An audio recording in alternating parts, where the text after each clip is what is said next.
listening to A1R Psychic Radio, Earth's #1 psychic radio network, and watching Moonstruck TV, enlightening television. Welcome. Time for Insights by Janita with Janita Francis. Live from InsightsByJanita.com. Connect direct. In North America, dial 888-454-2751. In London, 20-3519-2158. In Sydney, dial 02-8488-3147. Or online, contact us through our Facebook page, facebook.com/psychic radio. Or one of our websites, askoneradio.com or moonstruck.tv. This is Insights by Janita on A1R, the Ask One Radio Network.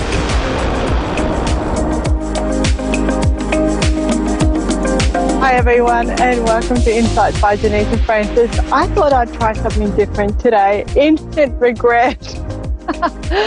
So I decided that it's such a beautiful day outside. We have experienced some absolutely chaotic times here, and I'm sure it's felt all over the world as well, with panic buying and a lot of fear, and people are just not their usual selves.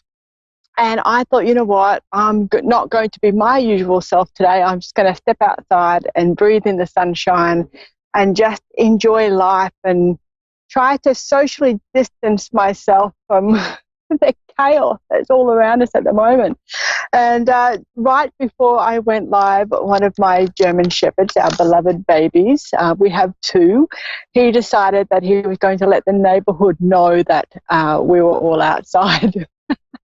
So I'm frantically trying to get him to shush, and I'm frantically trying to get him to not bump the camera, and what a chaos, hey? They try to warn you not to work with kids and animals, and I think when your animals are your kids, it's an absolute recipe for stress and disaster. But we've overcome it now. They seem to be settling down and enjoying the day as well. So, all right, guys. This week on my Insights by Janita Francis, I will be putting up a collective reading for everybody, and that will take in the effects of the frequencies that are going on at the moment, and also everything that's happening in the world. It'll just cover a lot of things, because I think, you know, have you ever looked at an ant farm when we were little, okay, and the ants are all minding their own business. They're busy and they're doing their thing. But as soon as you put something different inside that area that they're in, it changes everything. The ants go ballistic. They all run for the food if you put food there. If you put a water drop in there, they all scatter. Put a little drop of honey in there, and they try to work out what's going on, and then all flock to the honey. And it's kind of what humans are doing at the moment. So my collective reading will be a lot around just relaxing, trying to not get caught up in the atmosphere. A lot of empaths in particular, and they're, 80% of our listeners are big empaths. So, and they're getting caught up a lot of that, and the fear sort of breeds fear, and the more we buy into the fear, the more fearful we become. And it's kind of like we get on this big roller coaster and we're not really sure how to get off. So my collective reading, do check it out. It'll be Insights by Janita Francis on Facebook. You can also catch me on YouTube as well by the same name. I like to keep everything simple so I can remember mostly for myself. So Janita is spelt John, like a boy's name, John, and then ITA. So that'll get me there. I'm the one and only, so it's easy to find me. Now, I've got some viewer questions that came in over the last week. I'm really loving this segment because it's an opportunity to, really, do quick and fast and, almost flash readings on people that are asking single questions. What's going to happen here? And can you give me some insight around that? And it's really, it's fun to do. So if you haven't already sent me in a question, and there's been heaps, if you haven't already sent me in a question, please do that, okay? Yeah, it's a really cool, novel way of changing things up on my slot on A1R Psychic Radio. All right, we've got a viewer, Michaela, and she's lost her USB, and she said she did own up to I'm prone to losing things. Now, Michaela, absolutely. The reason why you do that, and I want to tackle the reason why you do it first, is because when you get frantic and you get they're saying anxious, okay, but it's not anxiety. It's more what you're doing next. You're thinking about what's going to happen next and how that next thing is going to come into play for you. And when you do that, you're not actually present in the moment. And that's when you put stuff away. And when you put stuff away and you're not present in the moment, that's where we lose them, because we can't really remember where we put them because we've got so many things going on in our minds at that time. We're thinking about different things. We're thinking about what's coming next. And of course, we're not thinking about where we put that bloody USB. So for you, Michaela, the best course of action that I can think is for you to keep a voice recording in your phone till you get the hang of calming down. The reason why that is, it's not exactly cheating. It kind of is, but not exactly. It's I'm putting my USB in the side of my handbag, for example, okay? You can listen to that voice recording back, but it also brings you back in this moment. You're actually training your brain. So yes, it sounds like a shortcut. It sounds like cheating, kind of is, but you're also saying, okay, I need to stop and put a voice recording in for this. So you're already stopping yourself. You're stopping yourself from thinking about the next thing because right now you need to put this voice recording in so you don't lose it. And then when you do that, you can refer back to it later. So it doesn't matter if you get a bit scattered or your day goes nuts or your weekend just disappears out of nowhere. You've actually got that voice recording. So it's a two-pronged approach to slowing down and really taking awareness of where you are right now in this moment. I had to do this myself because I've got so many things going on that if I don't write them down, I will forget about them. Probably the most embarrassing thing was a platforming night that I needed to do. And I remembered it about 3 o'clock in the afternoon, and I think I needed to get on the road by about 4 o'clock. Not the coolest moment in my life, and I owned up to it when I got there because I was a little bit frantic. Got there in plenty of time. But the thing is, the more you have a giggle with it, the more you say that, oops, I've overlooked this. And don't beat yourself up about it because negative conditioning is something that we hang on to a lot quicker than positive conditioning, especially if you're not used to positive conditioning. As far as your lost USB is concerned, I kind of touched on the handbag before. I really feel like it's gone down in, when we get backpacks and we get that little back slip thing that, inside the backpack itself, and there's another little, not secret compartment, but another flat little area. Kind of feel like it's gone down into something like that for you. You've put it in there, you thought it got in the main part, but it's actually gone in this other little part instead. So have a good look through the backpack. There's navy blue that keeps coming up, okay? So you've got a handbag or a bag that you take with you or an additional bag or something that is navy blue or bordering on that dark blue color. That's where you're looking for your USB, okay? I'm not sure if you'll find it because you tend to look for things in much the same manner that you lose them. But you need to slow down, my love, okay? When you slow down, then things will start to come together for you a little bit more. All right. We've got Ashley is next.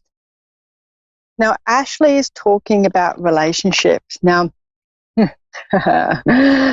over the years, I tend to shy away from relationship readings, and it's only been recently that I've actually started doing them and offering them as a relationship reading, purely because relationships are designed to teach us lessons and to get us to understand what it is that we need to learn about ourselves and what's going on with ourselves so we can progress, and on a spiritual level, on a relationship level, and all those sorts of things. So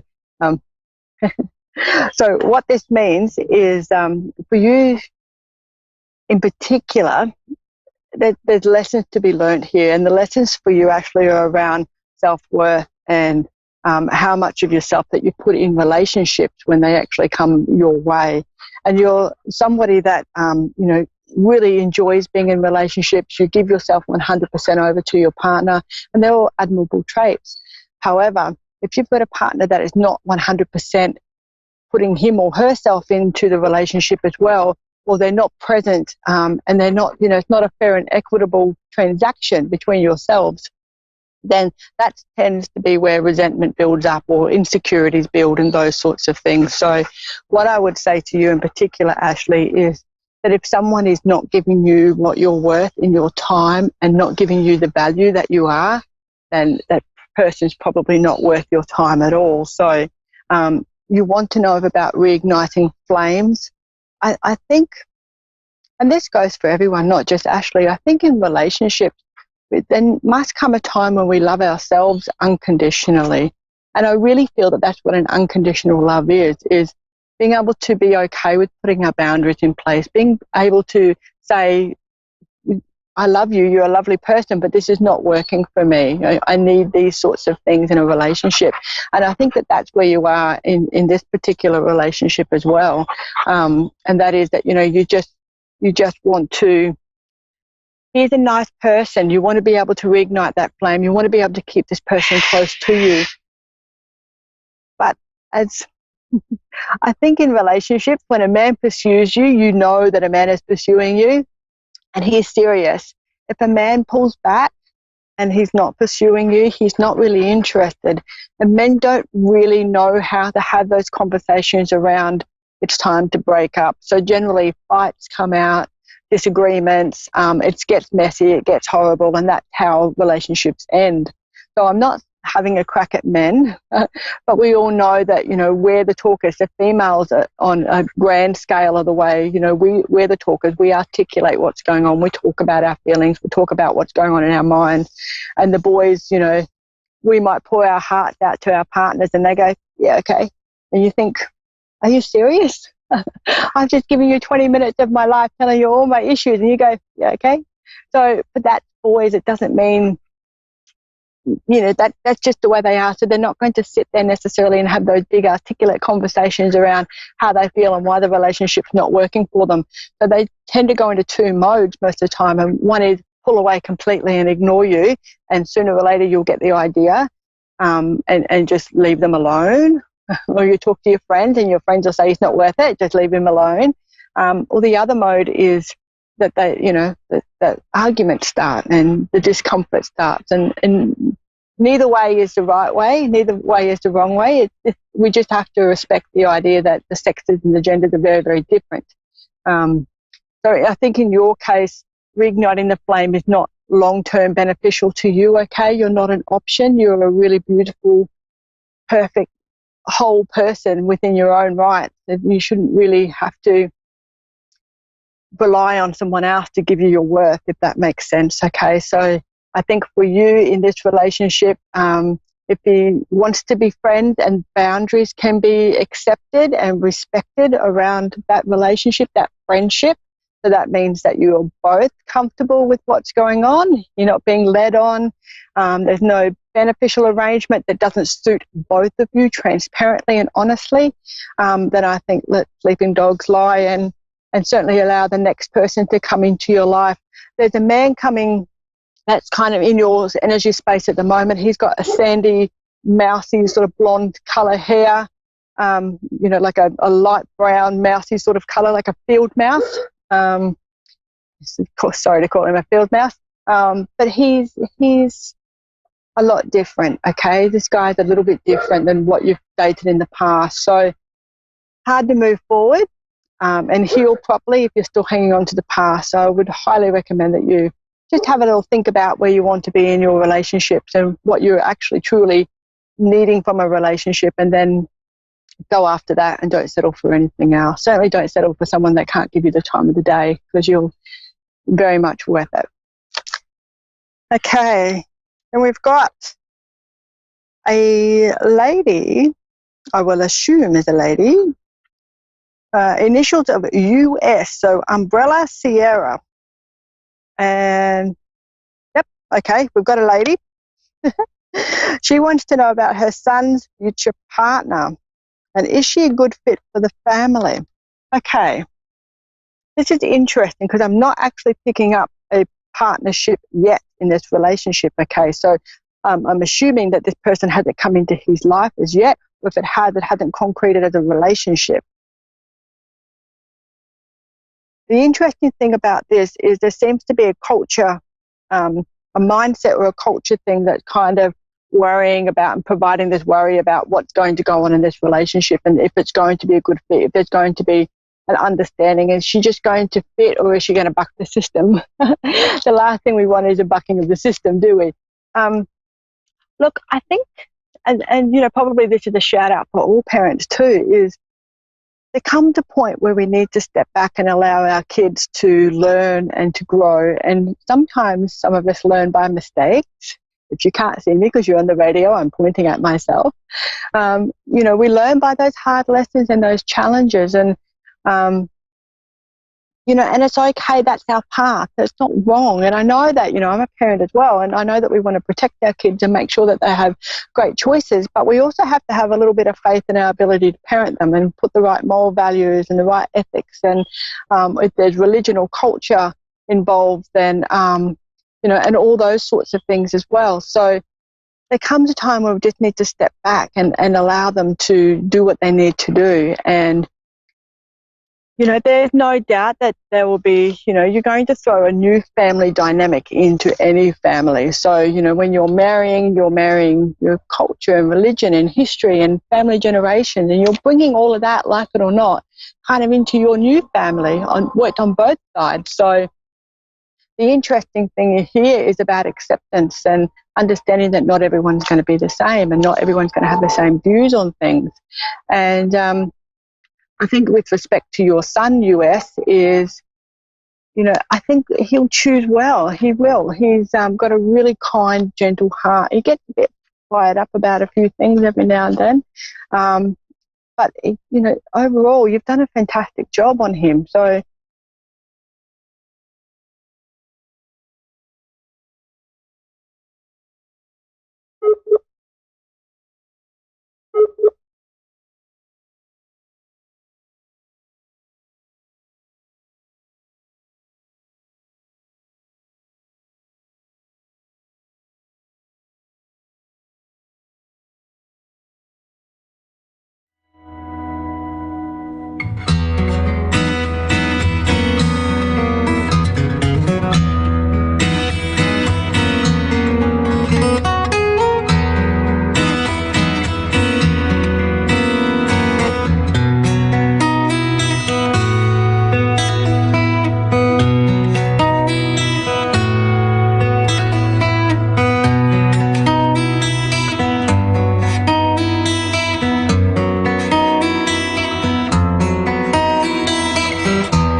So I think, from a family point of view, when we bring all those relationships back and we try to work out, we really do want the best for our kids in a nutshell, and I get that, totally understand that. But we learn from experience as well. So I think for US, your son's future partner is just going to be a gem, okay? She will be a gem because you've raised a gem. She's a good fit for the family, absolutely. Are you going to butt heads? Absolutely. You're already trying to get her to fit into a mold or to make sure that she fits into your family. But how are you going to fit into hers? And if your son marries anyone even remotely with those same similar personality traits that you have, then you're going to butt heads. It's as simple as that. So, but you know what?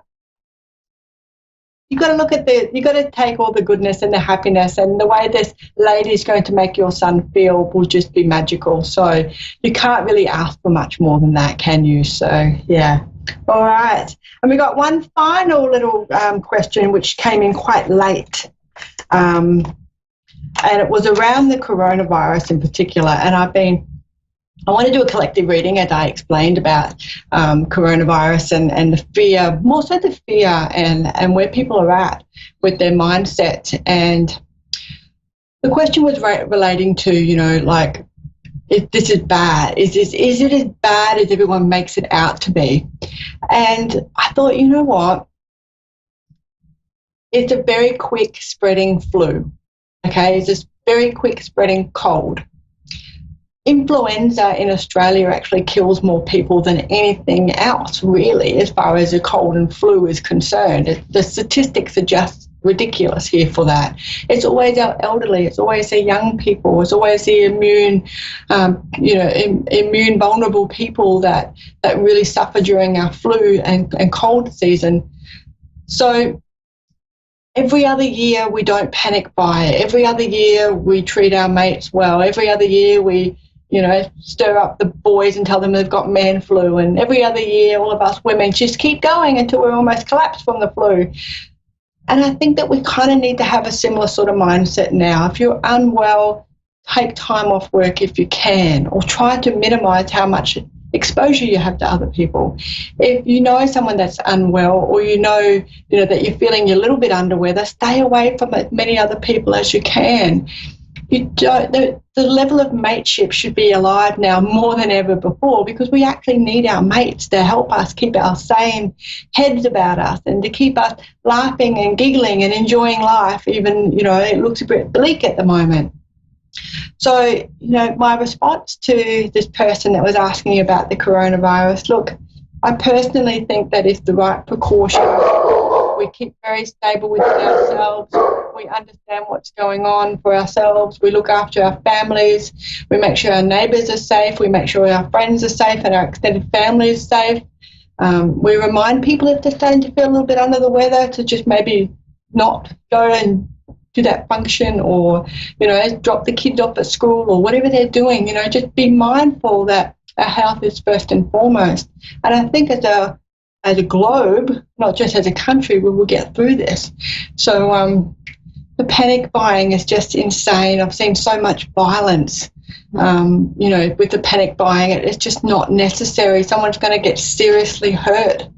And, we don't really need all that extra stuff. Everything will be all right. It's not the end of the world. And if it was going to be the end of the world, we wouldn't need all those groceries anyway. So as someone who deals a lot with the spirit world and channeling, if we take a different approach to what is happening around us at the moment, and we stop and we smell the roses and we go outside and we just enjoy the things that are going on around us and keep a level head, exercise some common sense, I think that we will all be fine, absolutely fine. You guys in the Northern Hemisphere are coming out of your cold and flu season now, your runny nose season. Warmer weather will help that. With the warmer weather, obviously, all viruses tend to disappear in the warmer weather. They don't like the heat. So, get out there as much as you can, enjoy the sunlight, get some vitamin D into you. And us down here in the southern, especially in Australia, we have a winter, yep. Most of the time it's bloody stinking hot though. So get out and go in your backyard, hang out with your kids, play cricket, do all those sorts of things. Get away from social media, enjoy our planet, enjoy, it wasn't that long ago that we were fighting bushfires, not that long ago that we had the floods. So, and nature will rejuvenate itself. And now nature's showing, all these tragedies can happen and I can still grow and I can still change. And if nature can do it, surely we can do it. So, maybe just keep calm. Everything will be all right. Absolutely. All right. And I think that's just about the end of my show for today. It's been a blast, as always. So if you needed to reach out for a private reading, more than happy to do that. I have updated my website. Always some exciting news for you as well is that with my website, I've actually put on there a special payment for Moonstruck listeners. So you can go on there, you can get a heavily discounted reading. So do that. My website is www.insightsbyjanita.com. So insights, INSIGHT insights by Janita, JOHNITA, and have a look at the Moonstruck listeners. So you guys get a special discount with the readings with me. Happy to cover anything at all. There's tarot, channeled. I love talking to spirits, so I will yatter them all day long, and they will yatter me back. So that's definitely the way I would go with the reading, most definitely, unless you need the tarot in particular. Some people like the tangible stuff, but yeah. It's all about that. Insights by Janita Francis is Facebook page that I have, so please pop on over there, like and follow me so you can get up to date with everything. YouTube for me as well. I do witch picture reveals, which are always fun. It's so much fun doing it. I don't actually pull the responses out of the book. I channel them straight from spirit, so you can pick this picture or that picture, tell me which one you want, and then we do the channel reading. So it's really cool. Good way to collectively come together. And also, what else is going on? I will be a part of Australia's first ever online psychic expo. That's coming up on the 29th of March. So if you'd like to pop on over and join me in my booth, there's a whole bunch of booths going on with different things, from crystals to readings to speakers, all sorts of things. So that's the online expo. It'll be perfect timing because we probably will be in lockdown by that time. You can come along anyway and get a reading. So they're heavily discounted on that day as well. So if you've ever wanted a reading with me, be prepared because there's some major discounts coming up. All right, guys, thank you very much for tuning in, and I'll see you all again, same time, same bat channel next week. Bye for now.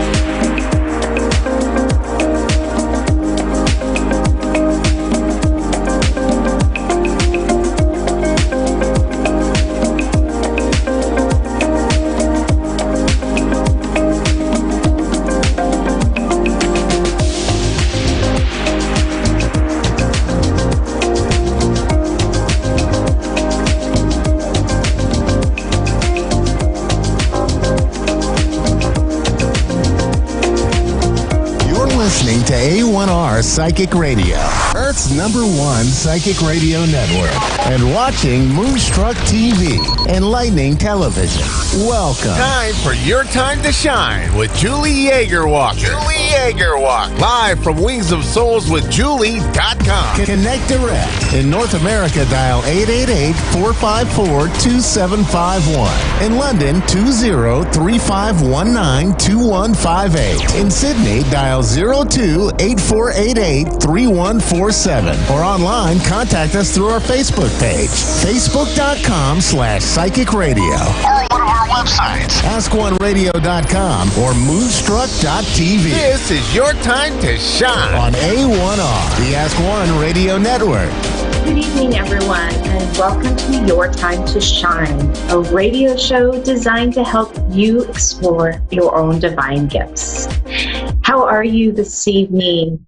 How is everyone doing in this beginning of March? As I was sitting here preparing for the show, there was a huge flock of geese that flew over the house, and they were noisy. I think they were out there for at least 15 minutes talking and chattering. So I sat there to see if they had any messages for us, and they did. They had some really beautiful messages that tie into what I wanted to talk about tonight. So the message from the geese are: fly high, soar above it, do not worry, and do not fret.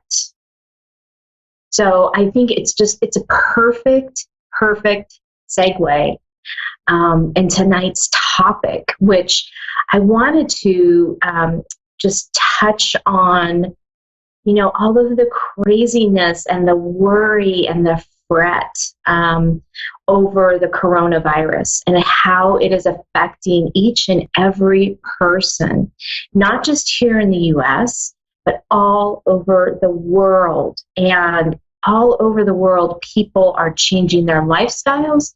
They're changing things up.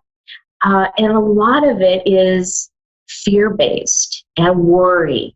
And rightly so. Don't get me wrong. There's a lot of people out there who are sick and who are dealing with that, and even those who have died from it.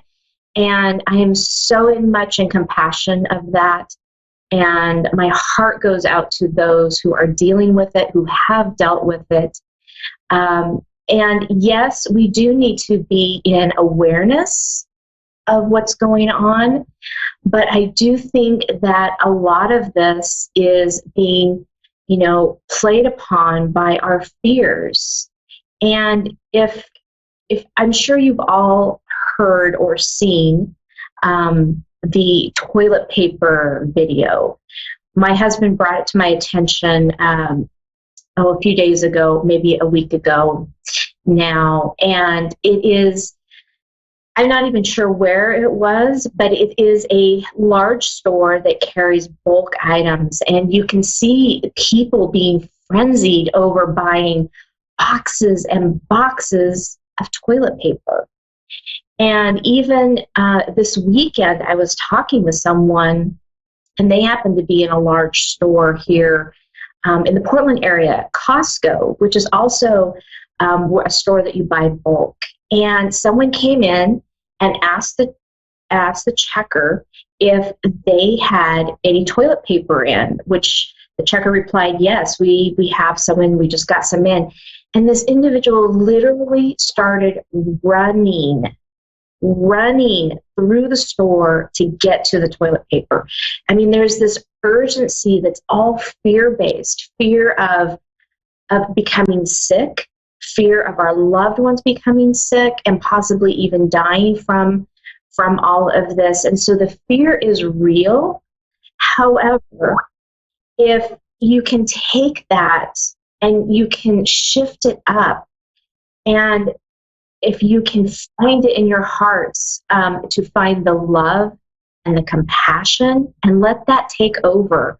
Let that take over the fear, because fear and love cannot be, you can't have those same feelings at the same time. And if you're in a place of love and compassion, your vibration is higher, which you are less likely to succumb to those types of illnesses or any type of illness. When your vibration is high, you're feeling good, you're doing good, and you go through life a lot easier. You're in flow and tune with the universe. And I know in a situation like this, it's really hard to find that. When there's so much stuff going around in media and the people that you talk to. So it's really, really important for us to stay in awareness of what we're thinking and what we're feeling during these times. I really believe that all this is being brought into our awareness so that we remember as humans to have self-care and to take care of ourselves. And what does that look like? So right now, that looks like, eating healthy, getting enough sleep, taking care of our bodies, washing our hands frequently, taking our vitamins. That might even be getting out into nature and taking a walk, whatever that looks like for you, now is the time to really look hard and evaluate your self-care, because it's really, really important during this time that we take care of ourselves and not get overwhelmed and not get into that state of fear and worry, because when we do, it just compounds.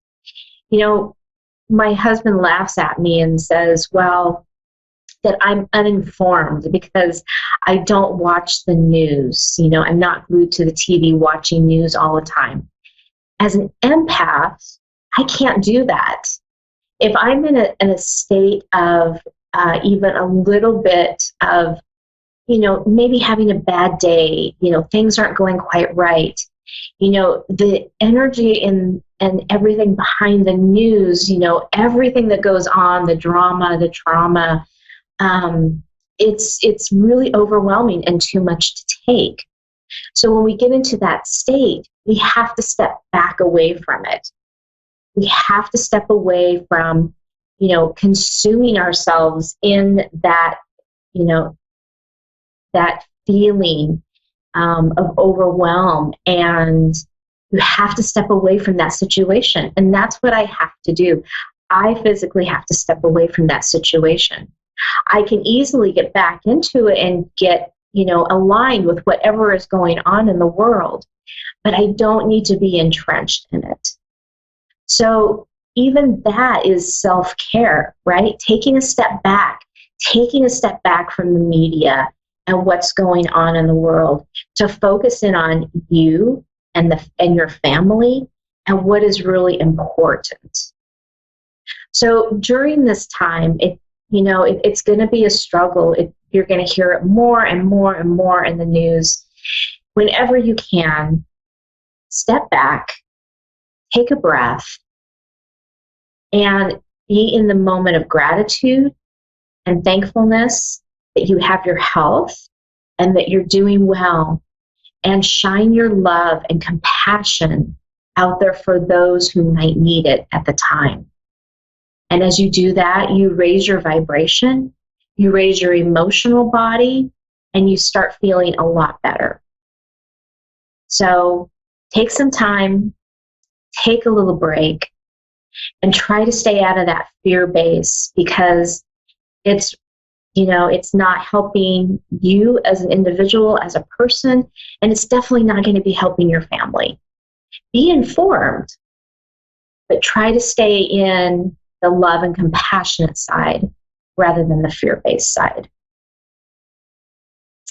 So with that, we are going to go to the phone lines. And right now we have Sharon in Saskatoon, Canada. Good evening, Sharon, and welcome to Your Time to Shine. Thank you. This evening. Do you sense anything from me, or maybe a relationship reading? Sure, whatever you would like. Are you looking to see some insight on your relationship? Yeah. Should I stay or should I go, or will it ever work out? Okay. So let me tune in here for just a minute. It's going to be, some silence here, but I'm just tuning in to see what your loved ones have to say, and I'll be right back.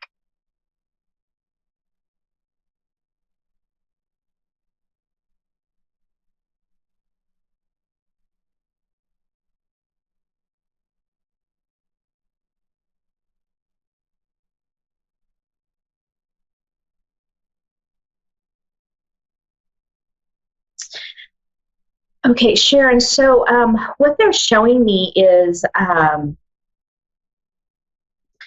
they're showing me images of like sun and some clouds, and then these bursts of sun rays coming through. And so what's that showing me is that there's been a little bit of trial and tribulation, a little bit of up and down with this relationship, so to speak. 1 minute, everything is great and it's shining bright, and then all of a sudden, the clouds come in and there becomes this storm. Mm-hmm. And this is something that you've been dealing with for a little while now. Yes. Hang on just a moment.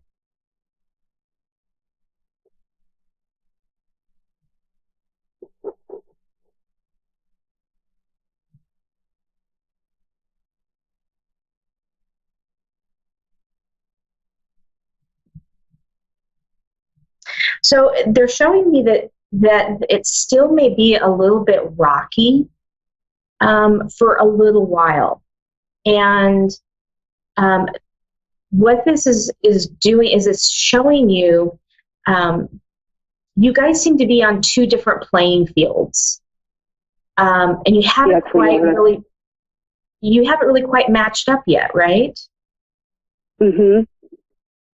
So what they're asking you to do is to take a look at this and say, what is really important to you in a relationship, right?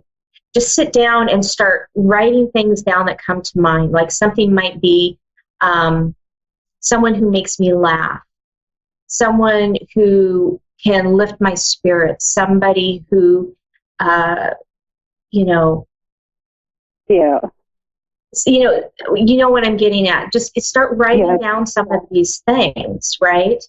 And then take a step back and look at that relationship that you have and see how many of those are really resonating with you. I can see probably none of it. It's like no happy ones. Well, what they're showing me is they're just showing me that there's a disconnect, and what they're showing is this may not be the 100% relationship that you're going to want to be in for long term. Right now, what it's doing is it is providing you with a purpose, right? And when I say a purpose, it is providing you something that you need in this moment. But they're showing me that that's going to shift and change a little bit, and that what you thought was that reason that you have this person in your life may not be as strong as it was once before. Yes, it's not. Does it show me walking away?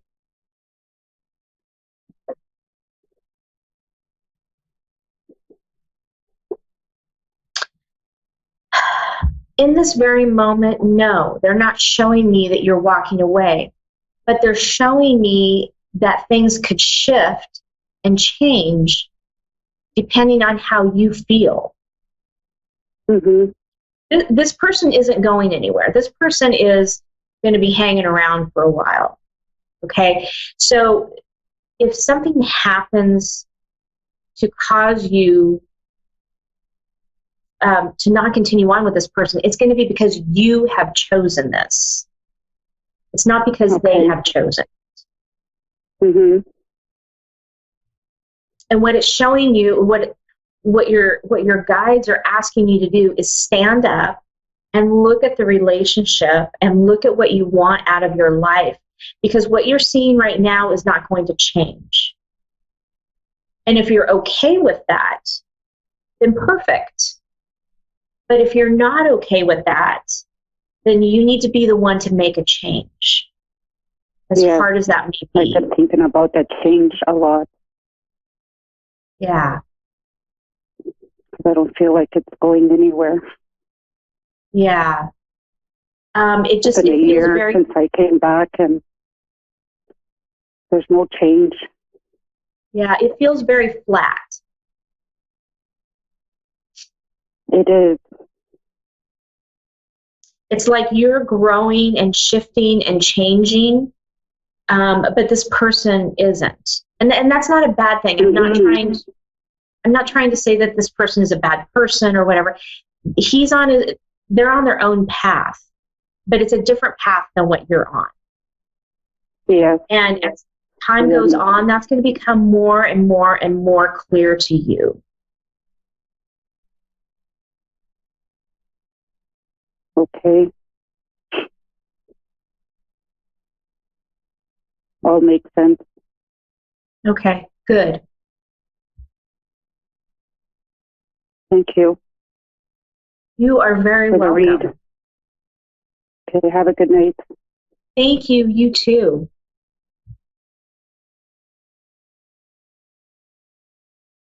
Next, we have Lisa in Western Australia.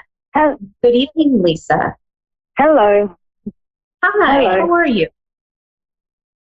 I'm good. How are you? I'm good, thank you. What can I do for you this evening? I just wanted a general, maybe general reading or something like that, or whatever you're offering. I don't know. Okay, perfect. Let me tune in and see what your loved ones have to say. So there's going to be just a little bit of silence as I tune in. So hang on just a moment and I'll be right back with you, okay? Okay.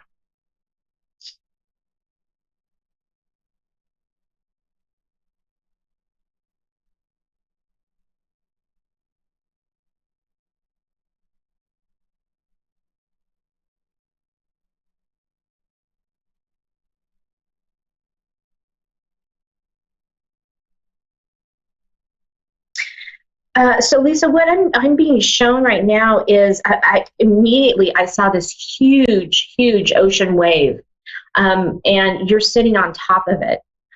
So they're showing me that right now that you're just kind of riding this wave in life. It's not good. It's not bad. It's just that you're riding this wave. You're in flow. You're going through the motions. Whatever comes to you, whatever happens, you're just going with it. And what that's doing is because you are in such flow right now, they're showing me that that's going to bring in all kinds of positive things coming around. Abundance, I keep seeing abundance, and abundance is more than just financial abundance. Abundance can be, having an abundance of friends and colleagues and family and joyous occasions, anything that you think of around abundance, because it's all flowing to you. You're sitting on top, and you're kind of looking down on everything. So not quite a bird's eye perspective, but you seem to be looking above it all, and that's not like in a egotistical kind of way. You're just taking it all in. You're viewing it from a higher perspective. You're showing me that you're kind of narrowing and zooming down on your work. You're just taking it all in. I feel like there's some changes and there's some things going on at work, but you're just kind of standing back and observing and saying, okay, what do I need to know about all of this? And what steps, if any, do I need to take? Does that make sense to you? A little bit, yeah. Okay. Hang on just a minute.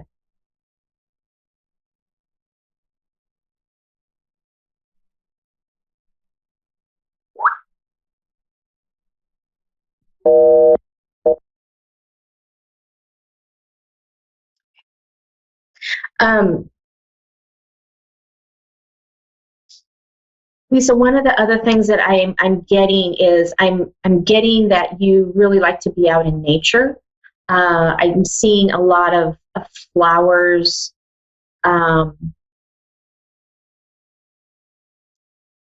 Even like that you like to garden. That seems to be kind of your spot, that you can just forget about everything and dig in the dirt and ground into Mother Earth.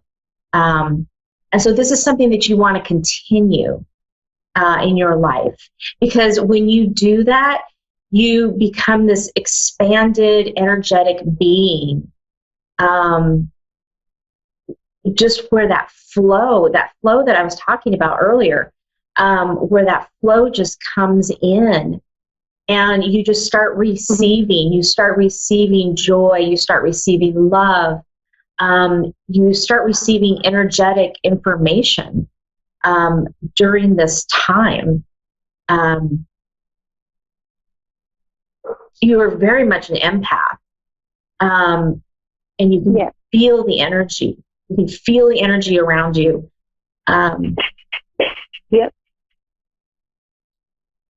You're that type of person that somebody can walk into a room and you know immediately the energy that person is giving off, right? Whether it's happy or sad or whatever that is, and you can feel that. And so, again, by going back to Mother Earth and getting into nature, those things are going to come to you more openly, and they're going to flow through you more easily. Mm-hmm.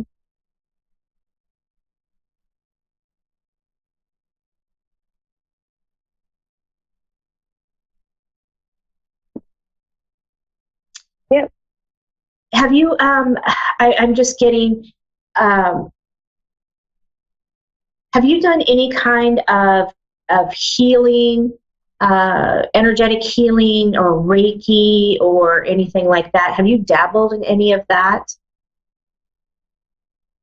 Not really, but I do understand that, I'm a little bit of a healer, maybe. Yeah.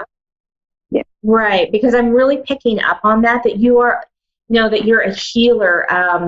Again, this digging in the dirt, you're giving back to Mother Earth. You're giving back to the environment. You're healing through your hands, and it's a magical thing that you have. I'm also seeing a lot. Do you have interest in astrology? Because I keep hearing astrology. Have you dabbled in astrology at all? Yeah. Okay. Definitely. Okay. That's why I'm picking up on that.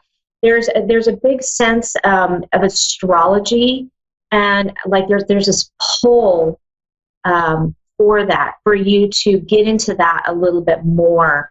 Whether you just do it for fun or whether you try to do it as like a second career, but there's this ability that you've got this natural ability and knack to be able to put all those things together. You're very, very good at it. So I would continue on, looking into that piece of it as well. Okay.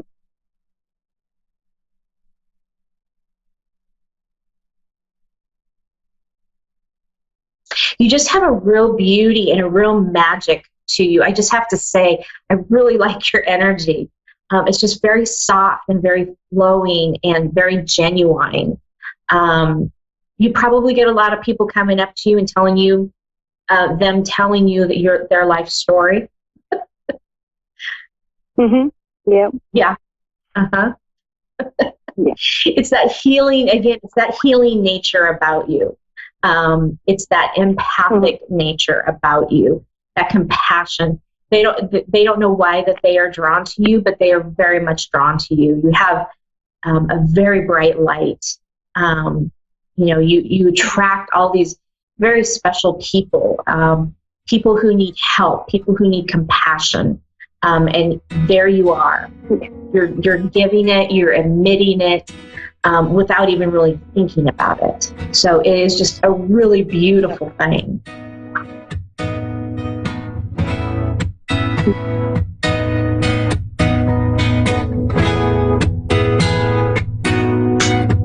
And Lisa, we are coming down to our last few seconds of the show.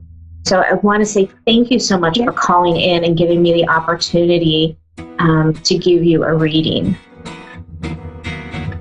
Thank you very much. Thank you. Thank you. I hope you have a wonderful day. Thank you very much. You too. Okay. Bye. Well, that does it for us. Another Thursday in the books. Thank you again for tuning in to A1R Psychic Radio on Ask One Radio. You can catch me over on my Facebook page at Julie Yeager Walker Medium, or Your Time to Shine Facebook page, or I have a website, www.wingsofsoulswithjulie.com. I hope you all have a fantastic night. See you next week.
listening to A1R Psychic Radio, Earth's #1 psychic radio network, and watching Moonstruck TV, enlightening television.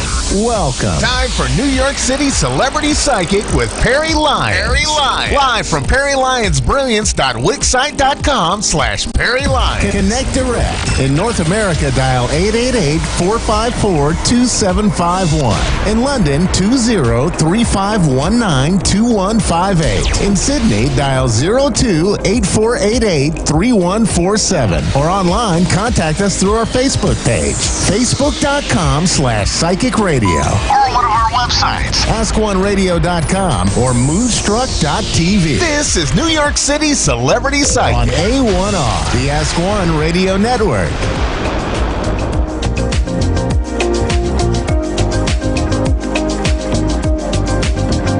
Okay, I don't need it anymore. Hello? Oh, I can't. Hey, this is Perry Lyons, New York City Celebrity Psychic. We have a few gremlins in the camera today, so just forgive that. But I'm very happy to see all of you. And, you know, I know this is a really weird time for all of us. I was cycling, that's about all you can do right now. I was cycling through the Maryland countryside because I am not stuck at my mom's house, but I can't get back to New York. And, you know, I've had my moments of panic, like everyone right now. And as I was just with my silly little bike going along these country roads and paths, I was just looking at how the trees were budding and how the cherry blossoms have come out down here and how the daffodils are just yelling their fool heads off. They're such an exuberant and cheerful flower, even to the point of annoyance. And it's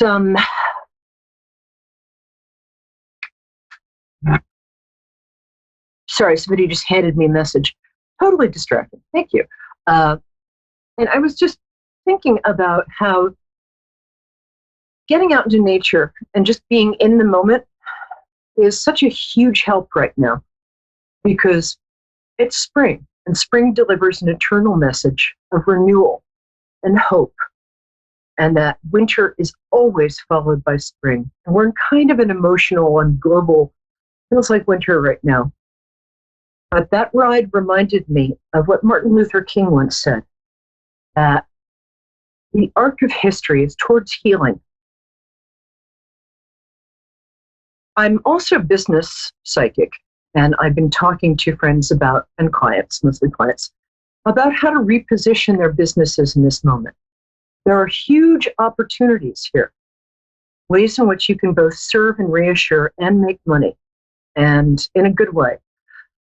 So all is not lost. I think in 3 months, this is going to be gone. I really do.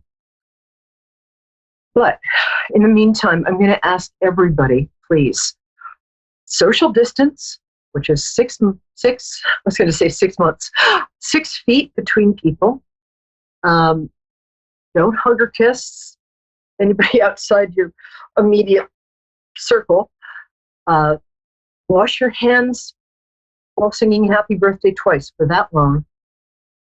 If I have to go shopping, I wear latex gloves and then wash my hands a lot afterwards. So sorry about the camera. And I'm ready to take my first caller, but I just really want to just reassure everybody. Oh, there's one last thing before we take Jody in Wisconsin. Here's what has worked for me in terms of getting out of panic. Whenever I start to panic, take a deep breath and think of somebody or someplace or a poem or a song or a pet that I've loved unconditionally. Sometimes I think about this calico cat I used to have, and I go into that feeling of unconditional love. And I just try to really keep it for about 3 minutes, just feeling unconditional love. And it is the best way to instantly resolve panic and anxiety. So That's what I found. I hope it helps you. And thanks for putting up with our crazy video stuff today. Because I ordered a whole new rig, but it hasn't arrived. So next week it should be here. Anyway, looking forward to talking to Jody. And hey, Jody, thanks for being here. How are you? Hey, yeah, I'm good. Thanks. How are you? I'm good. I'm going to have to speak up because, as I said, I'm sorry. Okay. Is that better? Oh, and it's my birthday. I forgot to say that. So I just wanted to share with everybody, it's my birthday. So hi. It's your birthday? Hi, Jody. Thank you. Hi. Oh, my dear, how can I help you today? Oh, well, you're the one doing the reading? What's that? Are you the one doing the reading? I am indeed. Okay, I have a lot of angels. What's that? I lost a lot of loved ones. I would like to connect with them if I could. Okay. That's mediumship is let's just do one loved one, okay? And let me see yeah, for sure. I'm just going to hold the camera at the same time. All right.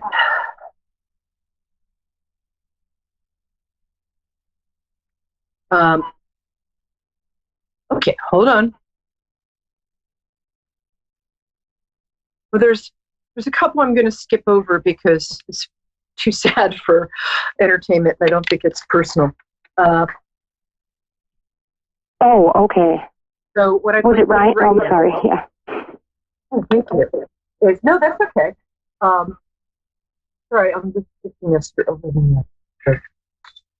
Thanks. I'm just having somebody hold my camera. Hold on one second. Thank you. Appreciate it. Okay, there we go. Now I can concentrate. Here's what's going on. Did your father recently pass? My biological? I'm getting a male figure, immediate relation to father or grandfather? Grandfather. He didn't recently. Oh, your mother is. Oh, it's okay. Hold on one second.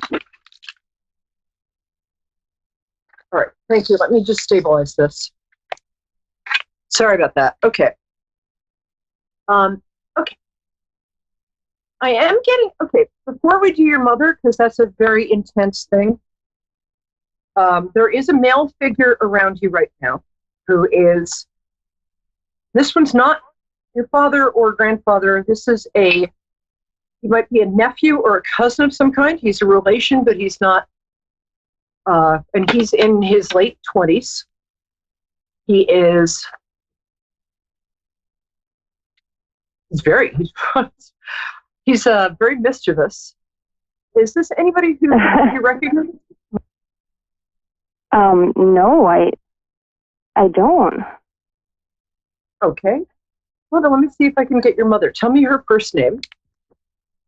Oh, my mother, Marge. She passed 6 months ago? No. You know, maybe we should go straight to tarot and the mediumship because when did she pass? It was over 2 years ago. Oh, I'm sorry. I thought you said your mother had passed recently. Tyler, why don't you tell me the first name of somebody? It feels like you had somebody in mind. The first tell me your birthday, because that's how I connect with people. Okay, Ryan. Could you try Ryan? Say that again? Ryan. Robin. Okay. That's very strange because somebody who's very close to me just passed named Robin. Okay. No, I would like Ryan.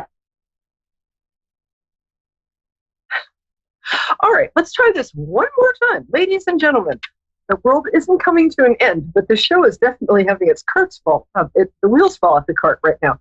All right, my darling, say that name one more time. Ryan. R-Y-A-N. Ryan. Okay. So, and how old was Ryan when he passed? 36. Okay, is there any chance that he could be the person I was just describing who showed up for me? Who looked like he was in his late 20s? He looked young. That could be him. He's always with me. I mean, and I know he is. The person I got hanging out with you earlier was somebody who looked to be in his late 20s, early 30s. He did have a mischievous streak, but he's coming in more clearly, and he seems to me to be somebody who, funny, I'm seeing his shoulders first, like sort of broad shoulders. That can either mean he had broad shoulders or he took on a lot of responsibility or felt very responsible for other people. Yeah. What color hair? Can you tell? The guy I'm getting has got like sandy brown hair. The dark blonde. But like lighter? Could be blonde? And sort of blondish, yeah. Blonde that's going a little dark. Yeah. Dark blonde. Blondish. Why, was he very blonde? No, it was darker blonde. Yeah, darker blonde is what I was getting. Well, in England we call sandy, which is kind of a... Yeah, okay, yeah. Yeah, darker blonde color. Yeah, work with me here. Sorry about the up and down thing here. Let me just fix that there. I'm feeling like he had either a child or children. Is that correct? What? Child or what? Children. Yes, he did. Yeah. You have 2 kids? Yes. Yeah. Okay, I've got the right person. Interesting. He's very worried. It's funny. Usually when I get people who passed, they're fairly unworried, but he left some unfinished business behind. So he either passed quickly and unexpectedly. It was a mistake. Was that? It was a mistake he made, yeah. Yeah. I very seldom get people who are worried about stuff. Hold on one second. Yeah, there's some like paperwork having to do with the house. I mean, he's a responsible guy, and I like him. He's got kind of a twinkle in his eye, but he's worried about. I feel like he was maybe estranged from his mother of his children when he passed, that they weren't together. But is that who was? That what? I'm sorry. What? That who was together? I feel like he was slightly estranged from the mother of his children. Oh, yes, definitely. Yeah. By slightly I meant a lot, but I thought I'd be tactful. Okay. I also feel that, he's got 2 kids. He's worried about something. He's estranged from the mother of his children. And he passed suddenly. Is that correctly? Well, he chose to, and yeah. Okay. So the reason that the reason that he wanted to be in the show, and the reason that he is here is because I'm not sure, are you friends with his mom? How do you know him? Because it feels like you're a friend of the family. Is that correct? Well, if it's Ryan, him and I were together. Okay. We were engaged. You feel like family to him. Okay, that explains a lot. What? You know that. Oh, broad shoulders. Tall. Is he tall? Right? What's that? Is he tall? The guy I'm getting. I'm not sure. I've lost a lot of people close to me. Now I'm thinking if it's something to do with his house and stuff. Yes, I think I know. It's Dominic? That's accurate enough. He showed up before. That's accurate enough to say that this is him, and that I think one of the things that he's upset about is I think it feels like he was planning a future with you in some way. Oh my God. So this was. Is it Dominic? Say that. Sorry, we're having such audio trouble. Say that one more time, lady. I know. Dominic? No, I think this is Ryan, the one who is, you guys were Oh, together. it is? Oh my God. Okay, yeah. Yeah. Don't Yes, fight we me too were. much. We were engaged. It's a hard job to do. I'm getting people from the other side, and it's a little tough. So I need you to work with me a little, okay? Okay, I'm sorry. This person is somebody who identified you to me as, when I said, who are you to this person? What I understood him to say is that you guys were very close, and I got kind of a family vibe off him.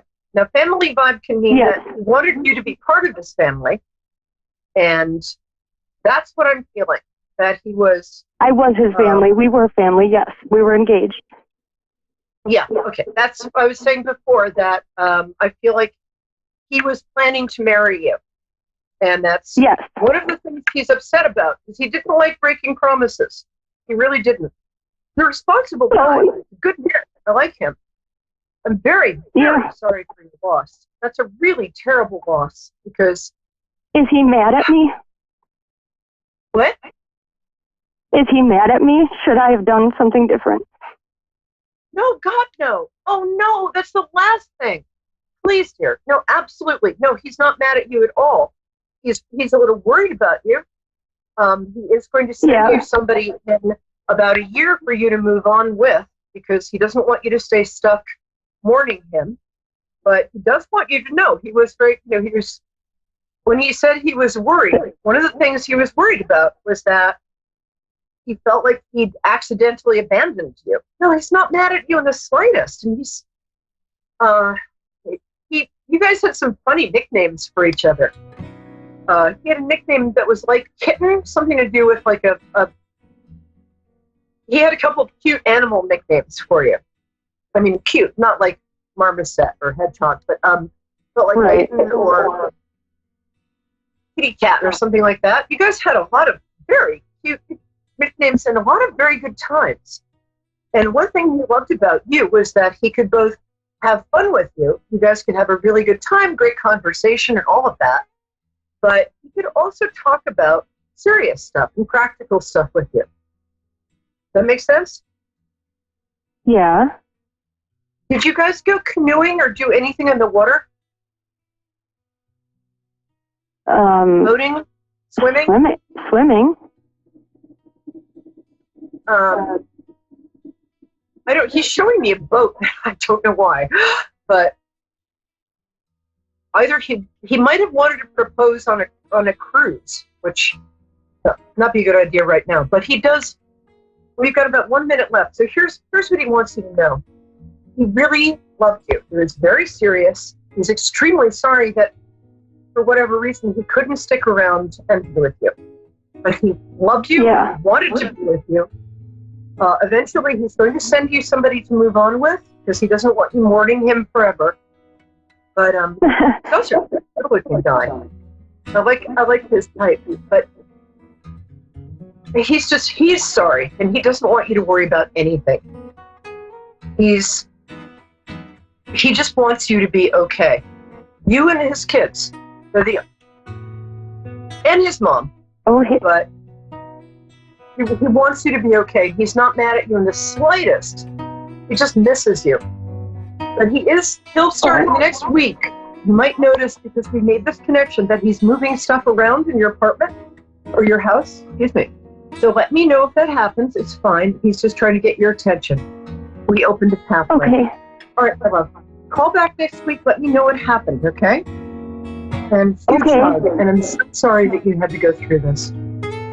But you are going to find love again. He really loves you. But in the next week, I think you'll notice him moving stuff around. And it's going to be okay. So we're out of time, unfortunately. But do call back next week or find me on Facebook. My name is Perry, P-E-R-I, Lyons, L-Y-O-N-S. Okay? Huge hug. Okay. Back next week. Thank you. Thanks for sharing my birthday with me. Sorry about the technical difficulties. Hoping my rig will get here tomorrow. But looking forward to seeing you. Moonstruck Network, A1R Radio, 9 p.m. Eastern Standard Time in all English-speaking countries. How cool is that? All right, darling. See you soon. Thank you. Love you.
are Psychic Radio, Earth's #1 psychic radio network, and watching Moonstruck TV, enlightening television.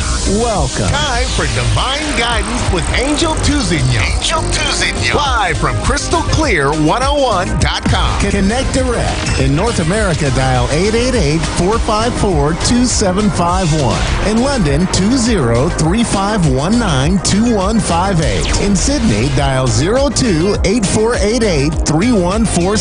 Or online, contact us through our Facebook page, facebook.com/psychic radio.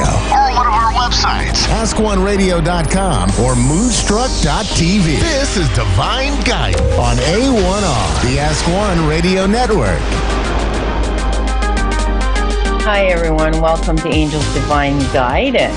Alrighty. So, you can reach me at crystalclear101.com. You can reach me at crystalclear101,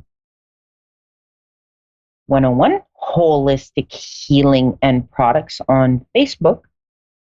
You can text me at 1-306-261-4086.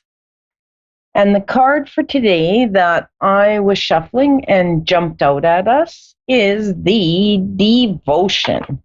So for everyone in the masses and what's going on in the world, it's just saying to stay true to your spirit, okay? Like, be devoted to what you know is best within your heart and follow through with it. It's the only way we'll survive, okay? So with this whole pandemic that's going on, I kind of did a little blurb of, here's what I wish we would do differently before things get too bad with the COVID-19. The only thing that really can prevent or mitigate this tragedy is social distancing. I know some people have a hard concept on it because they're feeling okay, so why shouldn't they be out? Just know that you could be a carrier, so anything you touch or anybody you touch, you can be passing this on to them. So social distancing is very important. Washing your hands before and after any transaction, even if you got to carry hand sanitizer. I know it's hard to get it, but if you can, it is the thing to do. And cleaning all surfaces, okay? So if you need to be at work or if they require you to be at work, just take the precautions to be cleaning your surroundings all the time, washing your hands all the time, okay? And I'm not talking about high-fiving instead of handshaking or grandchildren not hugging their grandparents. I'm talking about not being close to another human being who is not in your immediate family. So I'm saying you don't have to stay away from your kids or your husband, because let's face it, if one of you got it in the house, you're either a carrier or you're going to get it. It's just the way that this one is going through the system. This is the only available and effective measures to help slow down the transmission of the disease. When you listen to health professionals, they are just nailing this home. Social distancing, washing hands, keeping that 6-foot barrier between you and someone else. With that being said, as I'm giving you this spiel, I'm going to say don't pay attention to what other people are doing, okay? If in a few weeks reality reflects that you were too conservative, then hallelujah. That just means you were taking care of yourself and your family, which there's nothing wrong with that, okay? Global technology has given the virus the possibility to travel with the speed of light. And I mean, it's been shown from one side of the world to the other side of the world in just a matter of months. And it's just people traveling. We can get across places faster. So we bring things back with us. The disease just travels with us. Okay? But remember, at the same time, technology gave us the internet. Nobody is expecting you to entertain or stimulate or engage with your family at all times. Okay? So I'm not telling you just sit there and watch them and have to always be talking with them. When there's a pandemic, it is okay for now that biology classes get put on hold, gets replaced with Instagram and TikTok. And I'm not saying all day, all night. We still need to have that break from it. We just got to accept that our lives for the next little while is going to be changing. And that's difficult for a lot of people who are used to being in control. Okay? So, with that being said, do shop responsibly. Okay? There is no reason to hoard supplies. We are still allowed to go to the supermarket every day if we need to. And there's going to be food on the shelves. Some may be a little low, but it will come through. It will be back, okay? Instead of stocking up on toilet paper, buy food that you've always wanted to cook and never had the time to cook it. Because now you're at home. There's no excuse not to enjoy your own cooking and trying new recipes. Do make arrangements for your family to be at home and to be together if you can. If you can't, that's all right too. There's other means. You never know what transportation bans are going to be instituted or when and if you can drive rather than take the train, plane, or bus. So again, it's social distancing, okay? And of course, don't obsessively read about the COVID-19 updates. Not all of it is 100% accurate or truthful. And it changes so fast, it's confusing to us who are not in the medical field or understanding medical terms. As you're likely already aware, this pandemic can become addictive and horrifying. Reading about it can add stress and anxiety and encourage you to envision the end of the earth and the worst scenarios. We're human. It's our nature. Instead, focus on what we can do that's actually effective. Washing our hands, taking care of our health, and staying at home whenever possible. Although global technology gave this virus the possibility to travel at the speed of light, okay, but it also gave us the technology of FaceTime, Skype, the internet, for other things to do than obsessively read over the COVID-19. With that being said, I just want to say love and white light to the world, love and white light. And let's go on to our first caller. Hi, here's Stephanie. Hi, Stephanie. Hi. How are you today? I'm good. How are you? I'm doing awesome. Okay. So your card is the Voice the Truth card. All right. So this card is telling me that you need to stay strong and focused on your purpose. Okay. You have to let go of the fears and the perceptions about what would happen if you spoke your truth. Does that make sense to you? Yeah. Yeah? Okay. Oh. All right. Okay, girl, so why do you have so much fear?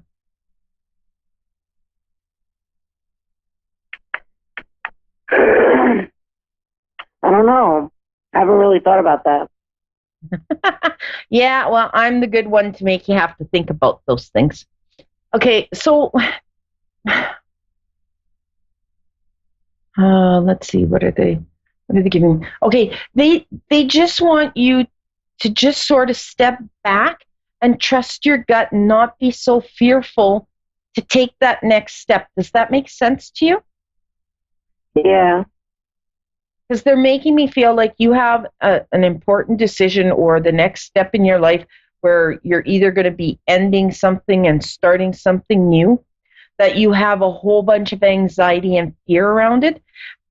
And they just want you to trust yourself in knowing what's best for you and go for it. Okay? Yeah, I'm having a lot of anxiety right now with my kid's father. Like, me and him broke up and I'm pregnant. And I don't feel like it's going to work out between me and him. I feel like we're going to part our ways. Yes, and it's in your best interest and your children's best interest that you do. Okay, because as you were talking, they were just going, yes, she's right. Yes, she's right. Tell her. Yes, she's right. She needs to move on. Okay? And not being But fed. why? Why do I need to move on, though? You're just not on the same path, if that makes sense. Okay? You guys aren't wanting the same thing. So what does he want from me? Well, you want me to be blunt? Yeah. He's looking for a mummy. Okay? He's looking for a mummy. It's not a good idea. So it's not a good idea to like have him move in with me, is what you're saying. I would hold off on that till you know for sure, but follow your gut, because everything they're telling me is I'm just seeing a big red stop sign. Okay? So that's telling me that either you guys need to do a little more work in communication and really find out what each of you wants out of the relationship. I try to talk to him, and it's like he ignores what I have to. Like, I'll say, I love you, have a good night, and then he'll be like, have a good night, and he won't say I love you to me. Well, girl, that 2x10 cannot hit you any harder than it just hit you. That's telling you right there. Okay? I just feel like he's screwing with other girls, and I'm about to have this baby in like 9 weeks. Yeah, well, that's going to be your reality, and which is why they're giving me the great big stop sign. So don't put your life on hold for it. He is the kid's father, and he's going to need to step up to the bat. And that's your job to make sure that he is in the child's life to what you feel is proper and what's not proper. Like him though, like she really doesn't, because he's never created a bond with her.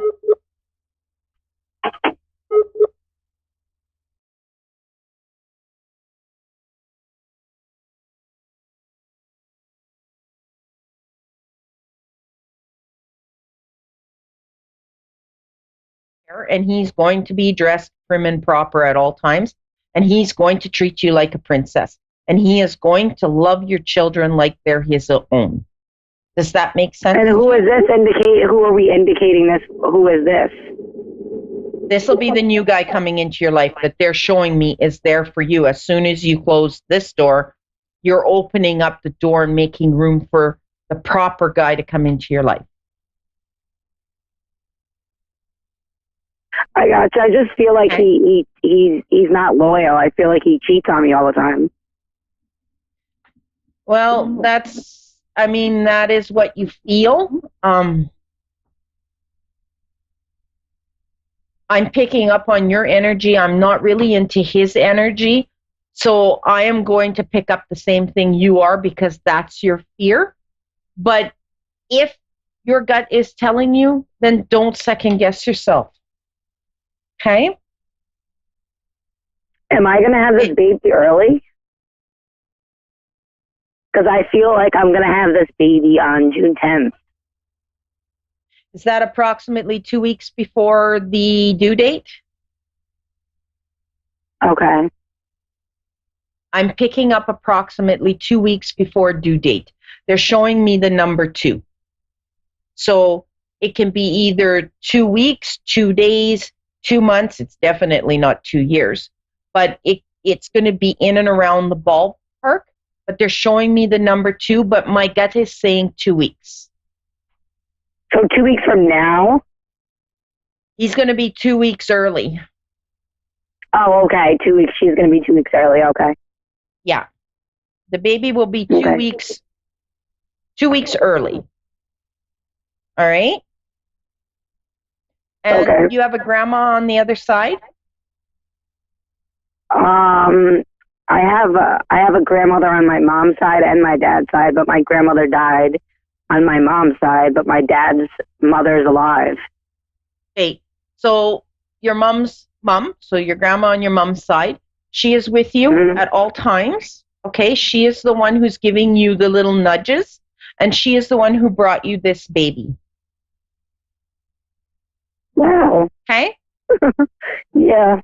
So she's with you at all times, and she gives you hugs quite often when you're down. All right? Yeah.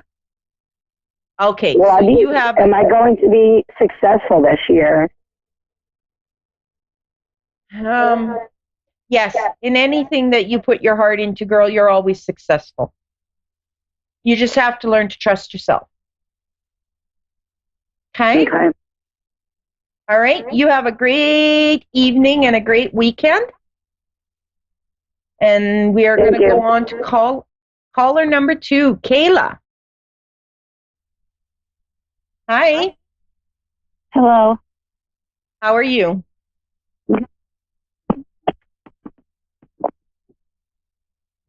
Kayla?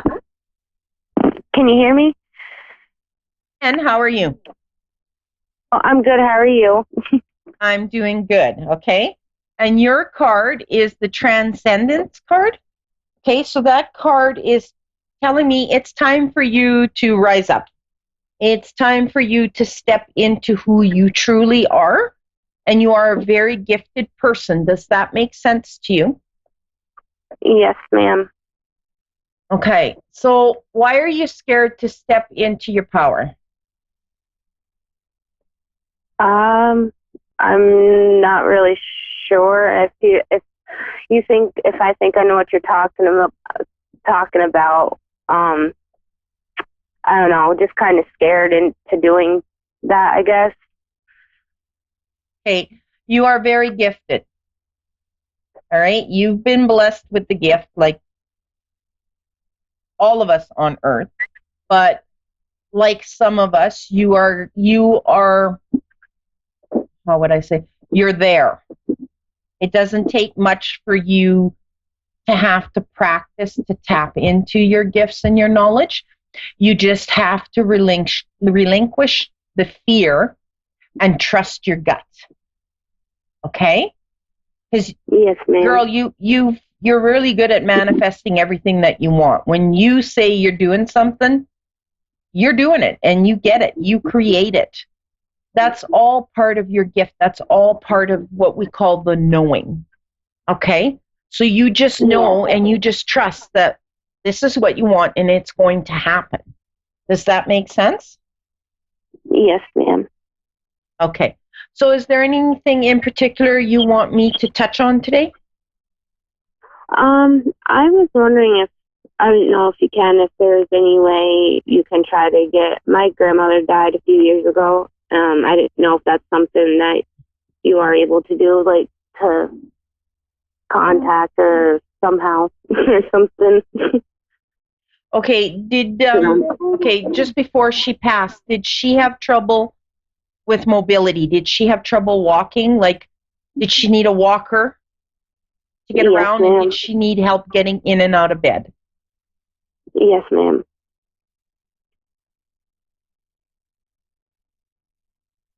She was very sick.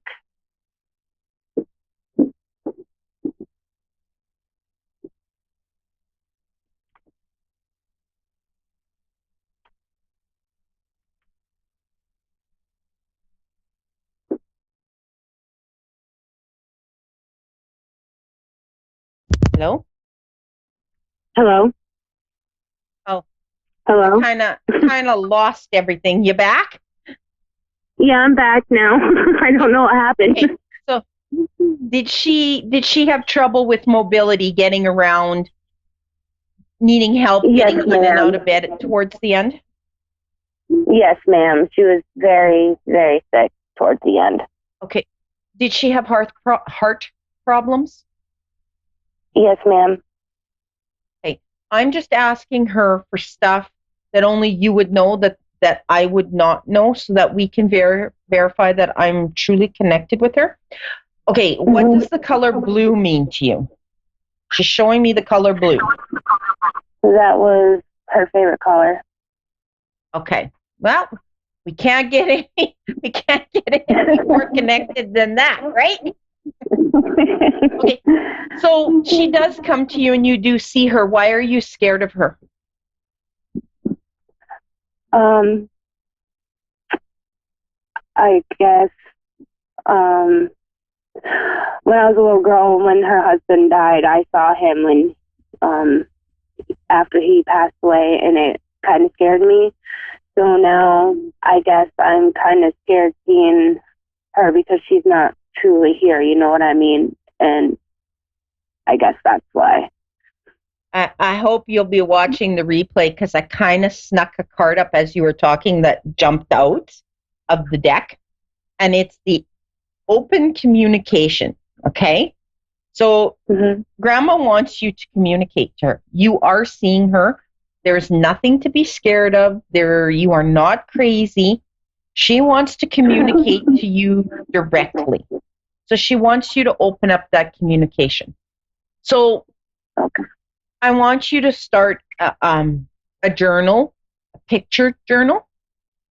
So whenever you are given a picture that flashes in front of your eyes, I want you to stick a word to it. The first word, don't overthink it. The first word that pops in your head is what goes with that picture, whether it makes sense to you or not. Okay? And if you see a word, then I want you to put a picture, the very first thing that pops into your mind, next to that word. And you're going to start that journal, that picture journal.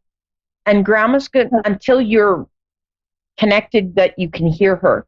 She's going to be giving you these pictures or these words, and you're going to either put the picture or the word into alignment as you see them, and you're going to get a sentence, and that's going to be the way she's going to be communicating with you for the next little bit, because you got a lot of anxiety around this. So until you learn to trust it, before you'll move up to be able to actually hear the words.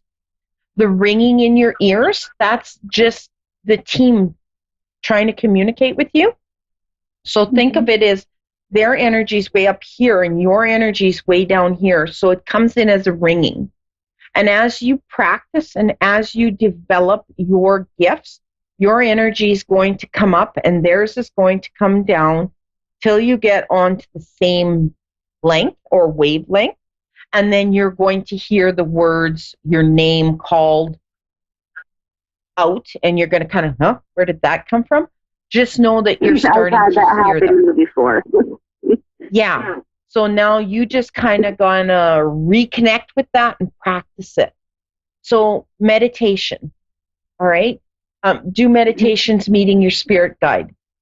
This is a great time with this pandemic going on and having to be isolated and in our own homes in quarantine, that you can practice developing your gifts, okay? So you can really start researching on the internet, talking to like-minded people who have gifts, who go through this, talking through with them. You can message me, you can email me, and just let me know that I was talking to you on the show. And I will help you. I will help you walk through that hurdle or that block that you're having to be able to communicate with her. Because she's very, very adamant that she needs to talk to you directly. And she is the type of woman that she gets what she wants when she wants it. Oh, definitely. She definitely was. Yeah. Did she know that I got something that she wanted me to get? Yeah, and what's the joke? What's the what? The joke. She's telling me to ask you about the joke. So either there was a joke between you and her, or there was a family joke that she's bringing up. And she's telling me to ask you about it. I'm trying to think. Okay. So it could be either like she forgot the cream style corn in the microwave at a gathering, or she might have slipped and fell and kind of picked herself up and, did anybody see me? Or she had one too many schnapps and she's telling me to say schnapps. So it can be anything like that. Okay? So keep that in mind. She's just telling me to bring it forward. It might all of a sudden after air, it's going to go, oh, that's what she was talking about. Or you might talk to your mom and she'll remind you. Okay. My mom's So were actually you right here asking me who I'm talking to. okay? So who either had the accident or had a close call with an accident? Oh my God, my Aunt Tracy. Actually, that was a year ago yesterday. Okay, Grandma was with her. That arm she felt around, like kind of holding her, that was Grandma, and she'd like you to pass that message on. Ooh-wee, yeah, my hair's standing up.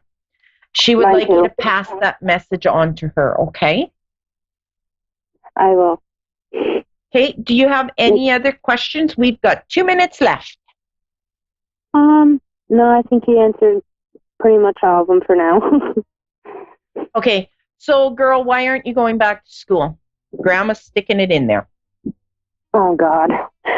You have no questions. She's going to give you a story. I don't really have a lot of time to go back to school. Well, she wants you to truly consider it, okay?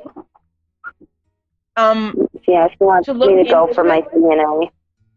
Yes, she really wants you because it's going to put your life into a whole different bracket for yourself, okay? And it's going to bring a lot of ease and get rid of a lot of the stress and anxiety that you're having, all right? And she wants you to be experiencing grace, okay? She wants you to share your gifts with grace to other people. So she really wants you to come into your powers, okay? And they're coming from her. So your mom has the gift as well if it's coming through Grandma. Mom just hasn't talked about it. Oh, I know my mom does. Yeah. So it's just a matter of you connecting and developing your gifts. And like I said, by all means, you can email me, you can text me, just remind me who you are, because I see a lot of people in a month. And I will answer to the best of my knowledge when I have the time to do so. So if I don't answer right away, don't panic. It just means I'm very busy, but I will get to you when I have the time. All right? Okay. So, yeah, I think 30 seconds is almost up, and we're going to be wrapping up, and we're going to be getting cut off. So I want you to have a great weekend, a great evening. Stay safe, okay? Protect yourself from what's going on and around, okay? And you're a healer as well. So really seriously start.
Listening to A1R Psychic Radio, Earth's #1 psychic radio network, and watching Moonstruck TV, enlightening television.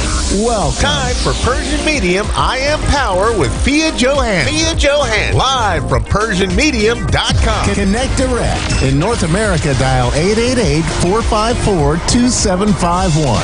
In London, 20-3519-2158. In Sydney, dial 02-8488-3147. Or online, contact us through our Facebook page, facebook.com/psychic radio. Or one of our websites, askoneradio.com or moonstruck.tv. This is Persian Medium I Am Power on A1R, the Ask One Radio Network.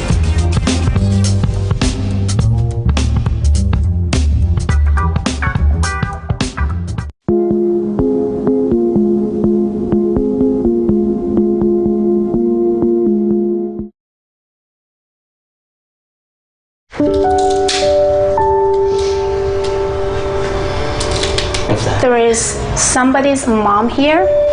She directed to you right now. Fia was actually channeling my mother. I have her right now with me. She passed away 3 years ago. She says, forgive me. Hearing from my mom was amazing. What she told you before, 3 days before she passed. That she loves me and that she'll see me soon. She's directing me another woman in the room. Please. My grandmother was my mentor growing up. There's two women that directed by her right now. You and her. She's talking about the man that she was concerned, and she's still concerned, and she asked for forgiveness for that man as well. The man that she brought forward to forgive, that's my brother. She's telling you to stop being weak. Bring more confidence into your life. You know, we're all at different points in our lives. We've all been through different experiences, traumas, excitements, joy. She's proud of you. You're quick in something. You stopped something that was very hard for you to do. You wouldn't think that 10 years ago that I was addicted to drugs. She says, I'm proud of you. Continue. I never stopped asking the universe to show me the way. She's talking about your pain. Let it go. I don't have to have that story anymore. I don't have to hold on to the story of my pain, of my past, of my trauma. Today, I can let it go. Let it go! She said, can you forgive me? Yes. Say goodbye to all things that could stop you to succeed, to feel good, to connect with your soul. Say yes high. Yes. Loud. Yes. Louder. Yes. She's asking you, can you forgive that person? She's directing someone else. She's directing a man. She's directing someone. Can you forgive that person? Can you forgive that person for her? Loud. Yes, I forgive him. Why you do forgive him? She want to know. I forgive him for myself.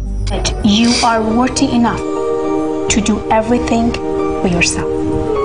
Not for anybody else, for yourself. I know that takes a lot from her, but she gives.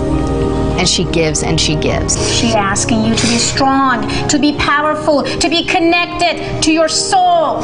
You don't need anyone's affection and approval to be perfect. You are already perfect. Believe in yourself. Yes. Just say, yes, I do believe in myself. Yes, I do believe in myself. Louder. Yes, I do believe in myself. Louder. Yes, I do believe in myself. And I believed in her. We're all from Brooklyn, New York, so there was a very Jewish Italian community there where people's homes were open and they would intermingle and share their faiths, share their food. She's talking about backyard. She's talking about the trees. She's talking about dishes. She's talking about the chicken. She's talking about the chair. She's talking about everything. Please direct her what she's trying to say. Nana's house. Nana's. My mom's house. We all lived together. I mean, they lived there with my mom and my dad. They were always together. We were always together, always cooking. She actually made a better chicken parmesan than my mother. Yeah, hers was better. But don't tell her that. Yeah, don't tell my mom that. Don't tell Nana. There is a power in sadness. There is a power in pain. And the power comes when you overcome it. Talking to her really, really helped me, I think. It's definitely gonna kind of just clear my mind of all the negative thoughts that I had.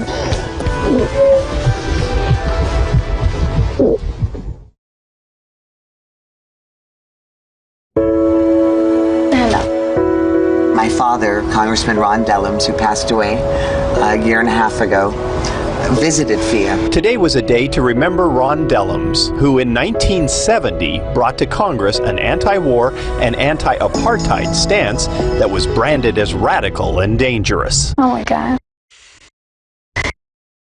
He's asking, do you remember my hand? Oh, yeah. Do you remember what I told you? Yeah. Do you remember why I told you?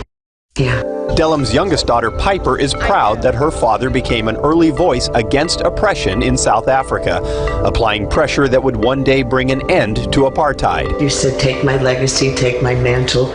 You're the smartest person I know. Go into the world and heal the land and do it in your way. You know, Ron never gave up. He never became bitter. He loved people. This is not my hand, this is your dad. He wanted you to tell again, louder, louder and clear what he told you. I'm passing you my mantle, I'm passing you my anointing, and passing it to you. You're the smartest one that I know. Run. There's so much work to be done. Run, run, run and heal the world, and don't stop. Do it in your way. Run, baby girl. Do it in your way. So she's spoken to me like a sister, but also like an angel. He said, I saw you when you cried in front of that candle. Why did you cry?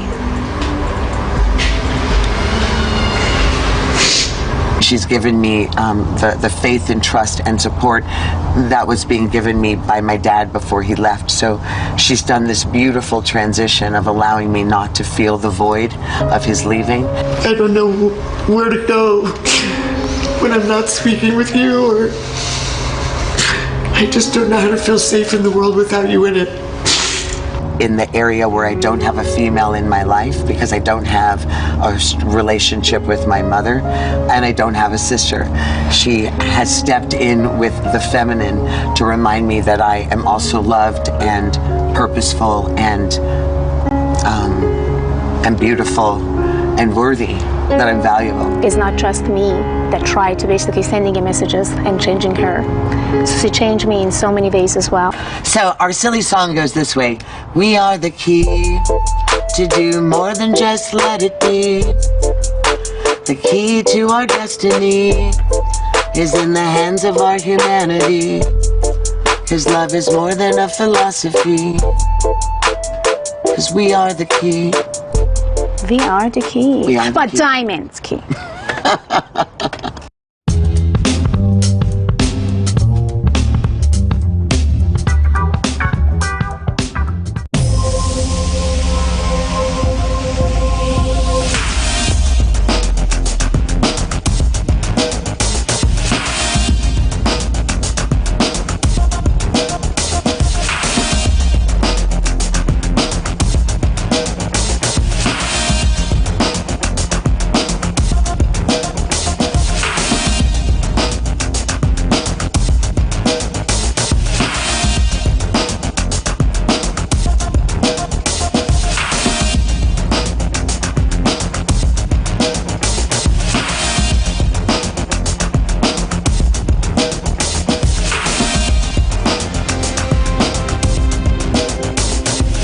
Welcome back to Times Square today. I am your host, Greg Roulette, and I am very excited for our next guest because she is known as the Persian Medium, the subconscious mind surgeon. She's a motivational speaker, clinical hypnotherapist, and celebrity psychic medium. This is going to be a fascinating conversation with my good friend, Fia Johansson. Fia, how are you doing? Welcome nice to the show. Nice to meet you. Thank you. I am so excited to talk about what you've been up to because you've been getting some major attention lately, some amazing work with law enforcement. You've recently been featured in Forbes, Wall Street Like, what's going on? Like, let's just start there. What's been happening with you? Yeah, I'm shocked too, to be honest with you.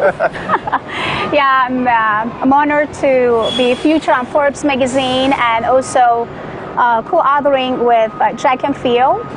And at the same time, I find my purpose. Yeah. And my purpose was about to help others.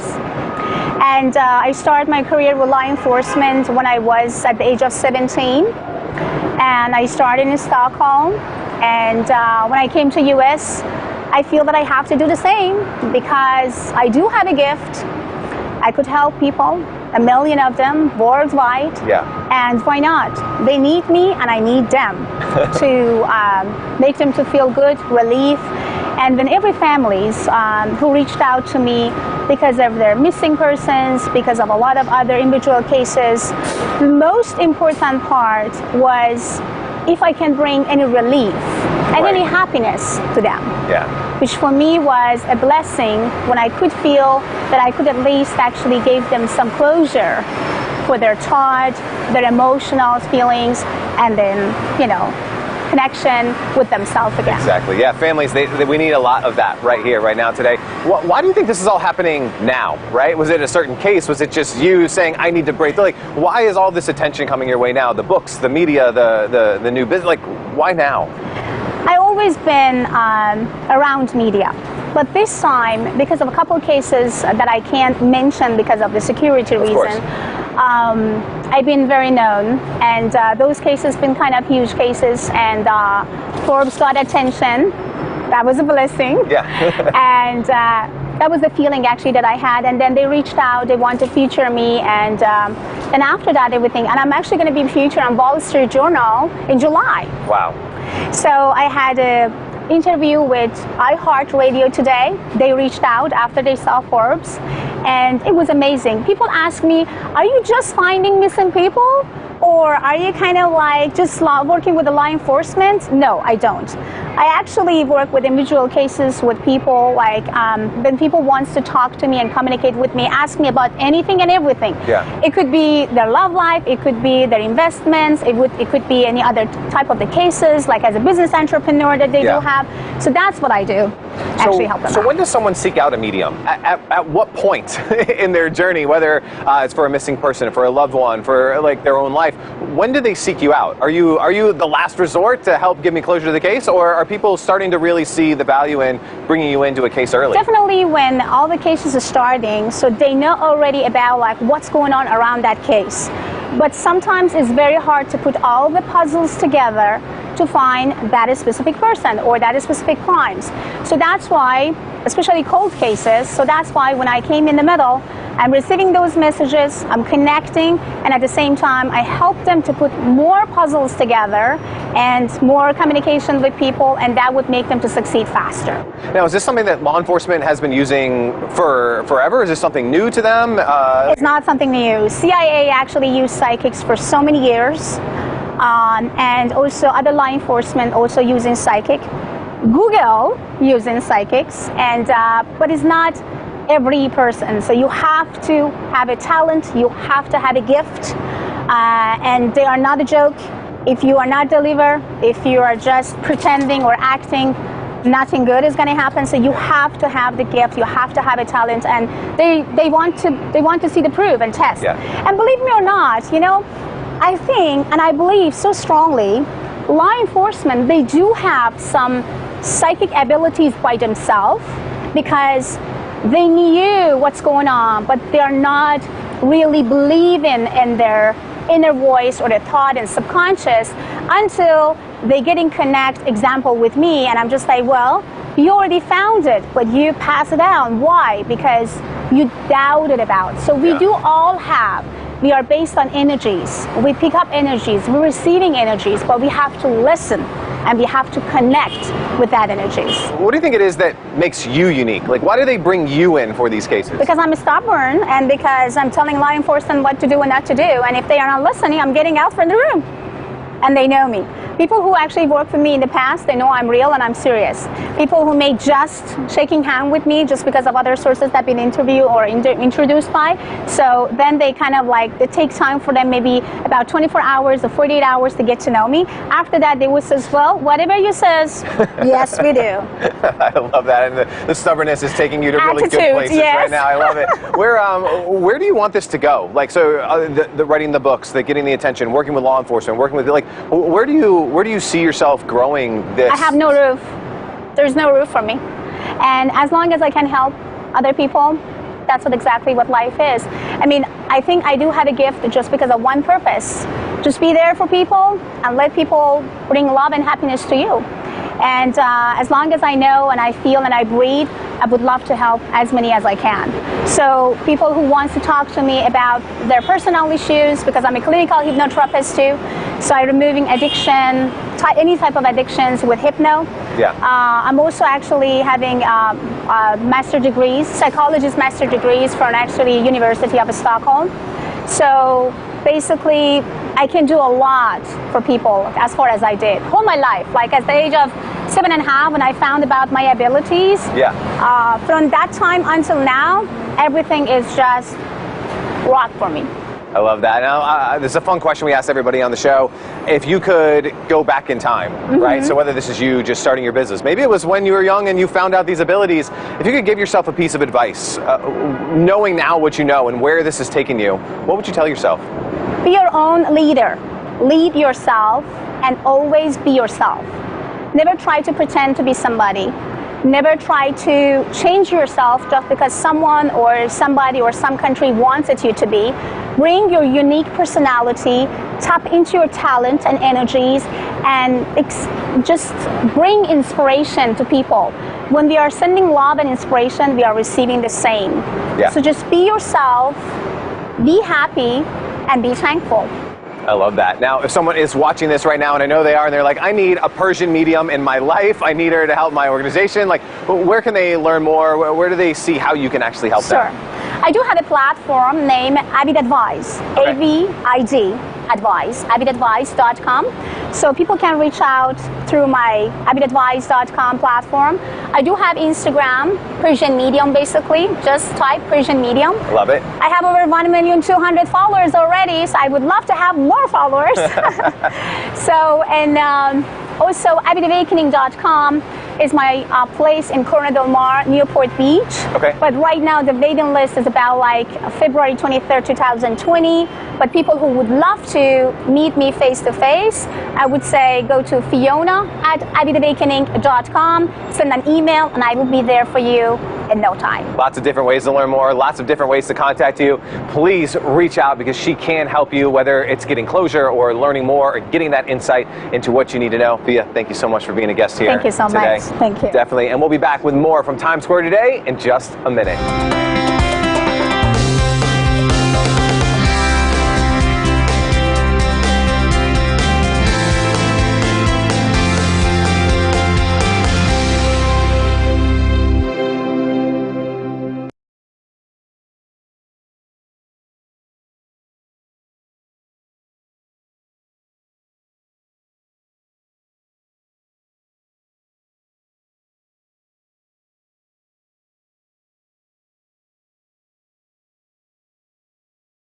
You're watching Focus on South Florida. Welcome back. Did you know that police departments across the country and even the CIA sometimes turn to psychics to help them solve cases? Victims' families looking for answers also turn to mediums for closure. Fiona Johansson is an author as well as a licensed psychologist and hypnotist. She's also claims to have psychic abilities that have saved lives, and she's perhaps best known for working with people to help find missing people when more conventional means come up short. I recently sat down with her to talk about how this all began and the advice she has for all of us. Okay, so what exactly do you do when you work with law enforcement and you work with the families of missing victims or unsolved crimes? What kind of work do you do with them? Helping them to find some relief, some closure for family members, and also law enforcement to put all the puzzles together to find the real answer for the families. How did this all come about? I mean, how did you discover this was actually something you were going to pursue, or that you had some sort of intuition to help people with this kind of work? I was 7.5 when I found about my abilities. Then I started kind of like to feel something is not correct with me or right with me, because I can feel, sense, and connect with people before even I meet them, before even being in the place that they are, and I can even predict things 2 weeks before things happened. So basically, to me as a child, it was not really the cool experience, but then after that, after the age of 17, 18, and 19, I thought that's the fantastic things, because now I can feel and sense anything and everything in my way and my family's way to help. I moved from my country to Stockholm, Sweden when I was a teenager, when I was around the age of 16. So basically it was hard. It was not really easy for me, but what I learned, I do have ability. I am here for some very important purpose. I have to help others. So how did this connection with law enforcement first happen? And aren't law enforcement officers initially skeptical about what kind of science is this? How are we going to solve a crime using Actually, someone? they don't. No? CIA use psychics. FBI use psychics. They do not really, that's what we think they are. But you have to be real. You have to have some abilities, and you have to feel and sense and locate people, and actually do have some paranormal to trying to help them to locate people. So basically, when I started, I was at the age of 17. I was back in Stockholm. It was actually a very hot summer, and all of a sudden, I felt that I have some very hot vision in my face. It sounds like someone trying to be killed, or someone already been killed, and it was already recent. I could feel, I could sense the blood and everything. Then I went to the store, and all of a sudden I see that, yes, that was actually some sort of, homicide and other stuff like, all over the place. And I kind of remember that I tried to stop the officer and say, stop, don't go there. At that time, I couldn't speak English, I couldn't speak Swedish, and I don't even know how I could explain myself to that officer and hold him. He tried to push me, he says, no, I have to, just get out, or get me, or just like, please let me. But I do remember, I hold him and says, if you go behind this wall, you will have a shot in your head and die right away. And almost 60 seconds after, they found the guy with the gun behind the wall, and if I did not stop the officer, he would be dead in second. So that was the moment that my career started with law enforcement in Stockholm. Tell me about this book you're writing with Jack Canfield. We all know him for Chicken Soup for the Soul, and Yes. you're working on a project together. Yes. Tell me about that. Yes, the name of the book is Success Strategy. So it's all about success, how to hijack your subconscious mind, how to succeed, and what you can do to achieve better. So basically, when Jack chose me, I was shocked. I was like, wow, it's so fantastic, and I would love to be part of it. I already have a book. I already wrote a book before Jack asked me. It was back 2016, and the name was Recoding Your Brain for the Better Life. You're also a hypnotist, and Yes. you have degrees in psychology. I want to point that out too. Yes, thank you so much. Yes. But what was a very strong, powerful vision that come to me at that moment when Jack asked me about it, I feel like I knew it, that I will do something with Jack. And I could see 2 months before that I'm sitting in the same room that the last time me and Jack had a conversation with, and he asked, I would love to go authoring together with you. I can't forget about that moment. I do remember I had tears in my eyes. I was like, absolutely, I will do my best. So we have to wrap up quickly, but what are a few tips that anyone can take with them in terms of keeping that negativity that might be around them outside of their Believe in yourself. Be positive. Never live in your past. Past is past. Never live in the future, because future is future. Be in a moment. By being in the moment, you're always happy and connected to yourself. Negative thoughts, negative energies is all thought the way that we are thinking, feeling, and connecting. You can easily remove and reduce them by just change your thought. You can easily hijack your subconscious. Be yourself, hijack your subconscious, be in a moment, let go of your past, and forget about the future. Okay, thank you so much for joining us. You're very welcome. Johansson, who also goes by the Persian Medium, also works on books, as you heard, guided meditations, and art.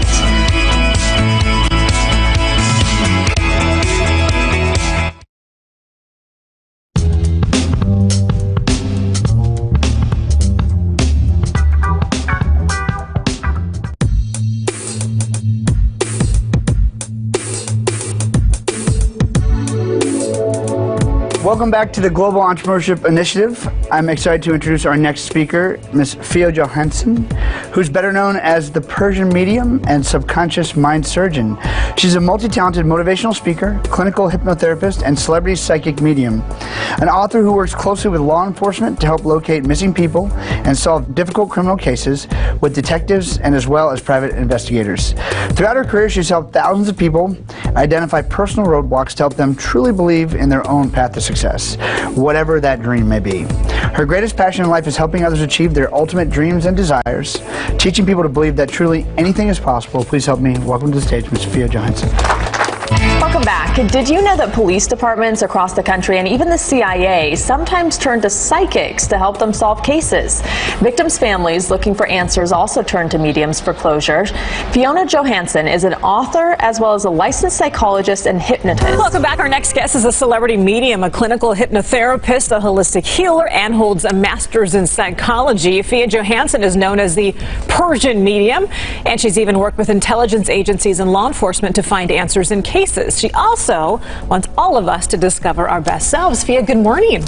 Hey everybody, welcome back. I'm Jack Canfield, your host for Hollywood Live. My next guest, Fia Johansson, is an amazing person. She is speaks 5 languages, which I find very impressive. She's emigrated to several countries, has a psychology degree from the University of Stockholm in Sweden.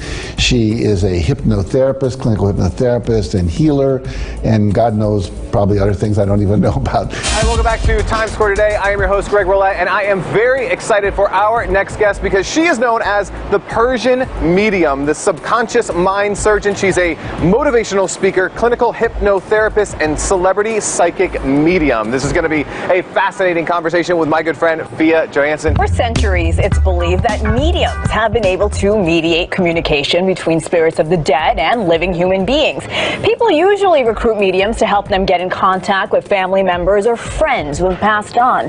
But celebrity psychic Fiona Johansson is also using her abilities to help law enforcement solve cold cases and help exonerate and free innocent inmates. And Fiona is joining us now. Fiona, welcome to the show. Thank you for having me. How are you doing today?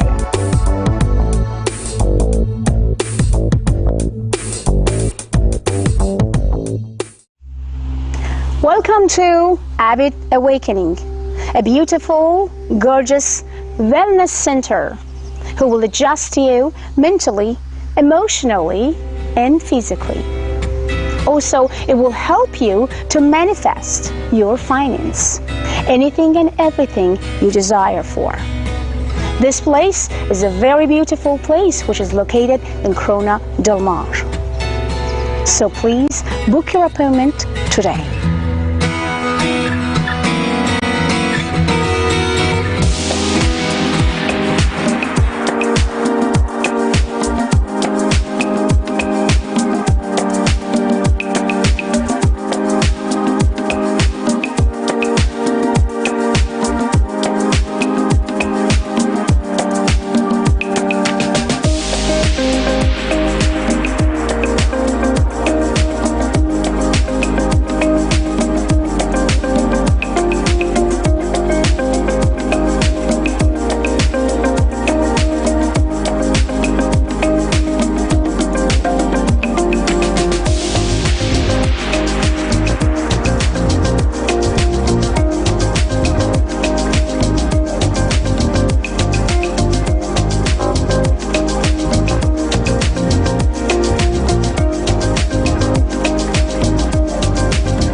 to A1R Psychic Radio, Earth's #1 psychic radio network, and watching Moonstruck TV, enlightening television.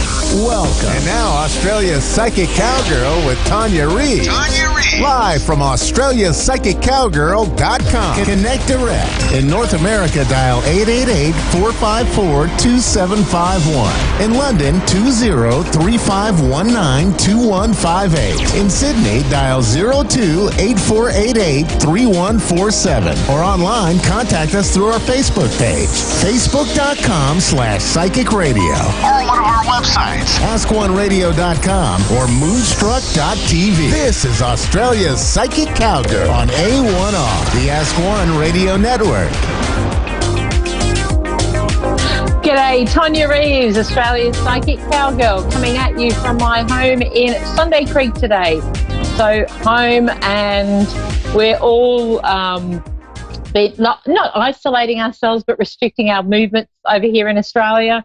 And I know in many parts of the world that's what the recommendations are. So we're trying to follow not getting out any more than we have to. But hey, it's just how things are at the moment. So it's, everyone's talking about the virus. I don't need to go into that. I'm not a doctor. And I just think we need to look at the messages that are coming through for us within this situation. So these are things like, for me, connecting back into self and spending time at home and making your home maybe a little bit more homely, maybe adapting some things or making changes that are really going to make home a fun place to be.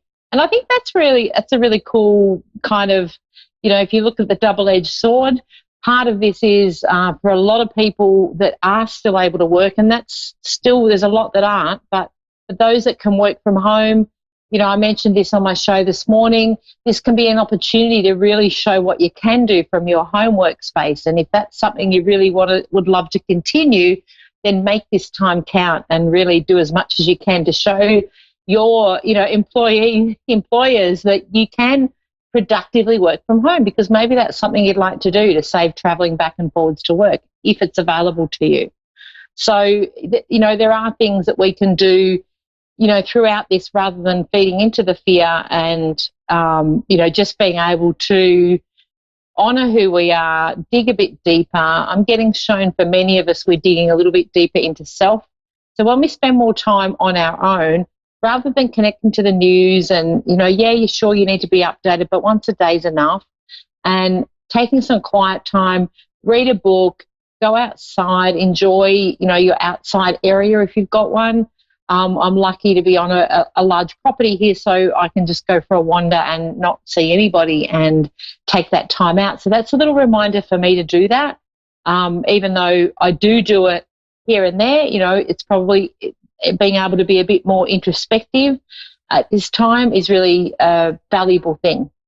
And we're also being brought up, it was another thing that a few spiritual light workers are noticing.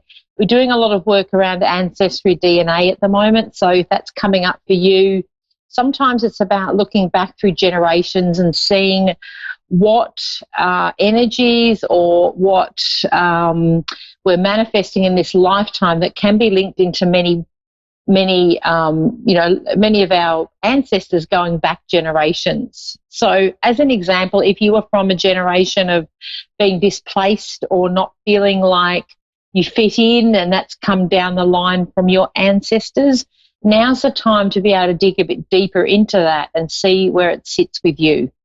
Now, for many of us, we can do this on our own, and that's why I wanted to mention it today, is take some time to see what have you brought down the line with you, and for a lot of us, it's subconscious things that we carry that we maybe want to change or let go of. And again, you can just take time to really bring these things to your attention, and you can ask your spirit, guides, you can ask your friends and family in spirit, all of those around you that want to step in and help. You can ask them to show you, what is it I need to work on? Because ultimately we're here to work on ourselves. And the best person to do that really is you. So if you can become aware of where your limitations are, what are some of the belief systems that maybe just don't serve me anymore and I need to let go of, now's the time to do it. So energetically, we're letting go. You know, we're not feeding into fear. We're not getting all beside ourselves with anxiety. We're going to go a bit deeper and see what's coming up for us and what we need to work on, all right? Because we all need to work on stuff. Like I say, we're humans. We're like onions. We have many layers, and as much as we can work on ourselves and we can dig deeper, there's always another depth to carry on with. I know with my Louise Hay workshops, and I swear by her books and recordings, and you can get on YouTube and check her out if you don't know about her already. We are here to empower ourselves. So if you have time now, try and connect back into you and who you are, and really focus on what it is you need to help you move forward through this. What will help you with the fear? Because we can all do it. And I'm here to be your cheerleader, okay? So know that I have your back. And I have full faith that you're ready to step up and through what needs to be in the coming days, weeks, or months. I don't feel this will be really long-lived, to be honest. That's my feed on it. I feel like this virus will dissipate quicker than anticipated, so which is good. So, okay, I'm going to go on to my first read for the day. Is Rika in Fresno, California. Rika, Hi, how are you? Really good. I'm good. I'm good. How about yourself? Good. Are you being restricted at the moment with everything going on? Yes, I am. I guess it's just more family time, which is, I can't complain, you know. Good. And it's great to look at it that way. I think it's really important. If we take the benefits out of it and we don't feed into the fear, I really think collectively, you know, and it's really brought us together. We the whole world has been, you know, almost as a collective, we're all working on this simultaneously, which we don't often get that opportunity, because normally things that are happening on the other side of the world aren't influencing the rest of us on the other side of the world. So, yeah, I think you've got a great take on that. So, with your reading today, what did you want me to focus on for you? Overall, just a general, maybe like what you know, I've had a mom that just passed away last year in May. Beautiful. I just feel like everything's just been falling apart. Everything. Okay. But at the same time, it's like an open door too. But at the same time, it's very heart-wrenching and heartbreaking for me to have to go and go through all these things I've been going through, relationship-wise, my jobs, and everything is just kind of crashing down. But at the same time, I don't know. I just want to be more, I guess, a little more hopeful, insight-wise, you know? So I don't know. A bit of clarity. Yeah. What I see, just like from what you've told me, what is no longer serving you is being let go. And for you, it's a massive thing. And having mum in spirit, it's like mum's your cheerleader from the spirit world. So she's wanting to see you right. Now, there's something that she's showing me around the relationship that I do want to say that there's been, it's almost like what she's showing me is there's been a countdown to something, or the number is up, I want to say. And almost like you've been shown things, you've been sitting in questioning around this relationship, but over the last couple of months you've been shown exactly where things sit. So it's almost like you need to now take action on that. Yeah.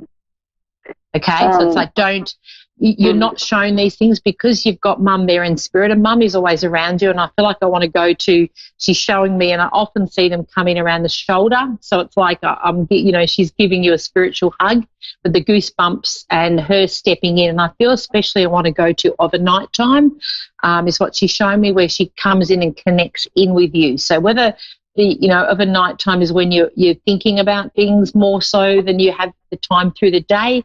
It's like that's when she steps in to give you the answers. And she is showing me, she's shown you some answers around this relationship. So I feel like if we go back what she's showing me the last 2 months, you've been shown things that were a bit unexpected, or almost like things have been pushed onto you to go, all right, this doesn't sit well with me. I need to do something about it.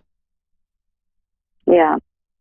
Okay, so she's... Well, I've just been, staying up like all night because, and, just sleeping my day away, and it just staying up at night, because that's when, you know, it's more depressing and stuff like that. So I don't like to go to sleep like crying or like depressed. So it's just my method of coping with everything that's been going on. Absolutely. So it's a little bit harder, for but then, everyone, yeah. Yeah, and for everyone, it is unique. And Mum's showing me she was always the one that you went to. So it's a little bit like she's still there in spirit. And I know it doesn't feel quite the same as when they're here physically, but know that she's listening to you. And that's almost like she's put her hand up to go, you know, I'm bringing through what needs to stay and what needs to go. And there is way more that needs to go than there is to stay. But, you know, like you mentioned earlier about the door opening up, there's something around an opportunity for you to step into doing something. And I feel like what Mum's showing me is something you've always wanted to do.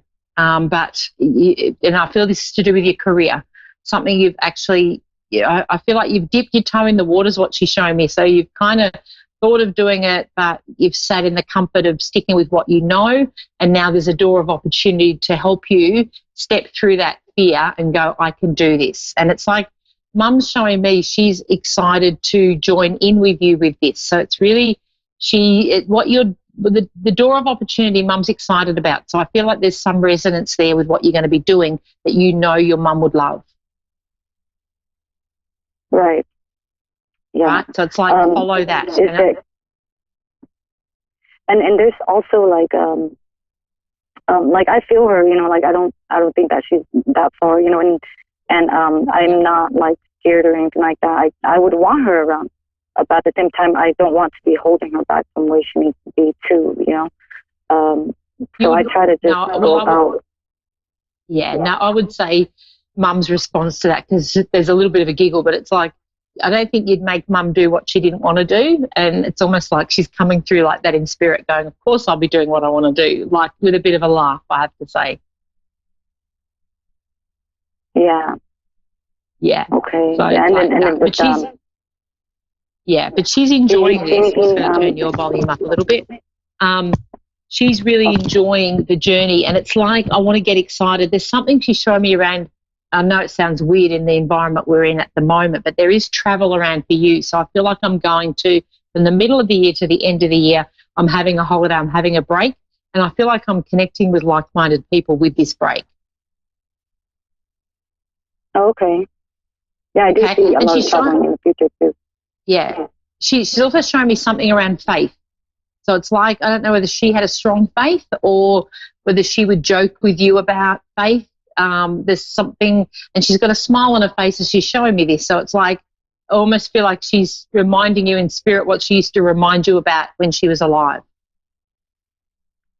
I'm not too sure, but about the faith. Yeah, about the faith. She's saying like, keep the faith. It's like, I want to go to faith. I want to you almost focus on that energy that's bigger than us. It's like she's showing me, you know, you've got this. It's like, but she's like, the smile that she's showing me is like, you will relate, or you might not think of it right now, which is common when I'm bringing through messages from spirit, but the penny will drop. And please let me know on that one, because it'd be quite funny, because she's quite strong with it. And, you know, and like you say, you can feel her around. She's definitely around, but she is here ready to help you transition. So you are definitely moving. You are definitely swapping things around. And it's like, whatever hasn't been ideal for you has to go. So it's like, you've been shown and given the signs. Please follow that and know that you are well guided with Mum. She's also wanting to make me aware there's another lady up there with her. And it's like they're having fun together. So I feel like, I don't know whether she's got a sister in spirit or this is her mum, but it's like it's family and we're up here together. And she wants to confirm that with you. Okay. Yeah, it's probably my grandma. Okay. Yeah. Yeah. It's like they're having fun together.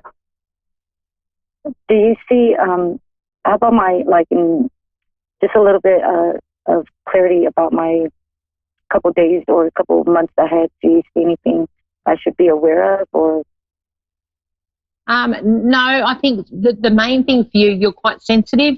You have a very empathic nature, so don't feed into what other people are trying to convince you of. So I really want to say to you, be clear in your sense of self and what you feel is right for you. Do not be led into something that you don't feel is quite I feel like there's an aspect of someone around you trying to make you believe something or take steps to do something that your gut feeling is saying don't. So I do have to say from Mum, she's saying don't do that. And it's almost like from here you've connected, and I say everything's for a reason. We've connected for a reading today for Mum to come through and go, the door is now open. There's no turning back. You know, once you're awake, you can't go back to sleep. So it's like for you, keep moving forward in whatever way, shape or form that is for you. I want you to keep moving forward. Start to look at the big picture. I want to focus on where it is I want to be. I'm not going to worry about the steps in place. I'm just going to let the universe worry about that. But for you, it's where do you want to be? Is there movement? Are you looking at moving? There's something around I'm heading towards a coast, or I'm doing something where, you know, again, which is weird in this environment that we're in, but there's something around I've got itchy feet to move. Okay, so honor that. It's like it's the time is right. You are going to be switching things around so much. In 12 months, you will look back and go, oh, my goodness, I can't believe I have done this. It's like you're going to achieve a lot in the next 6 months. So it's almost like I want to say to you, put your hiking boots on, because you're going to be, it's a hike. Like, so it's like you're really stepping into some big things, but put your big boots on is what I want to say. It's just crazy that I wear my cowboy boots, so. So I've also, I know that I've been told a lot of times that, like, you know, I have a very strong empathic sense, but I don't know how I would be able to go about to use it or put it to use to help others too. Do you have any suggestions on that? Well, to me, you can incorporate this in what you do, and moving forward with this change of what we're talking about for work is on moving things around. So the focus, you want to be of service to others, and it's really important that you follow that. So trust that your intuition will play into this. Your empathic nature is not there for no reason. It is there to help you with moving forward. So you're moving forward.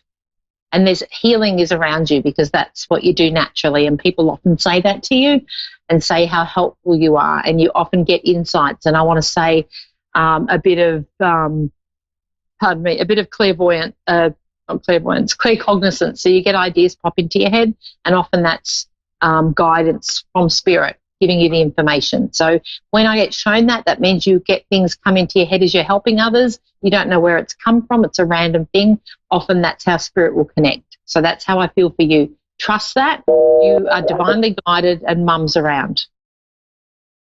All right, I must go on to my second caller. I'll run out of time. Thank you so much, Rika, and know that you'll be fine. This is just, you're over the big hurdles. All right? Yeah. All right. So I'm going to go on to, if Michelle is still there, I'm pretty sure I've got, no, have I? Yep, I have. Michelle, are you, right, we're not quite on yet. All right, know that at the moment with the current energies around, we are getting things flipped around as well.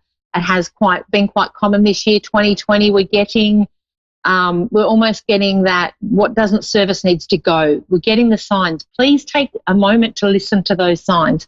If it is that you need to look at moving, start looking around. If it is that you're feeling like, you know, your job isn't your main thing anymore, start looking around. We have to open up the door to possibilities. We can't sit where we're not happy and just complain about it, because ultimately that's all we're going to get. And we don't want that. We don't want to be stuck. We don't want to feel like we're somewhere we hate, or we're surrounded by things that we don't enjoy. Life is too short, and you only have to be reminded of that through our friends and family that have passed before us, to know that we don't know exactly how long we're here for, but we have control of our lives, and we can make decisions that are going to make our life easier. So please don't forget, ask your spirit that is around you. Ask your guide. Say, if I don't know where I'm meant to be, or I'm feeling uncertain, then I will connect in and say, show me the signs. Please give me guidance. And it might take a couple of days. You'll be talking to somebody who tells you about an opportunity. It might be regarding work, moving house, different direction, travel, whatever it is. Take it as a sign. We as humans are pretty dumb, and we don't tend to take the signs. And I'm saying that from the spirit perspective, because they give us signs every day. There's no way that we don't get signs. And if I meet somebody that says I never get a sign, it's because you're too distracted to notice. So, all right, so don't doubt is what I'm trying to say.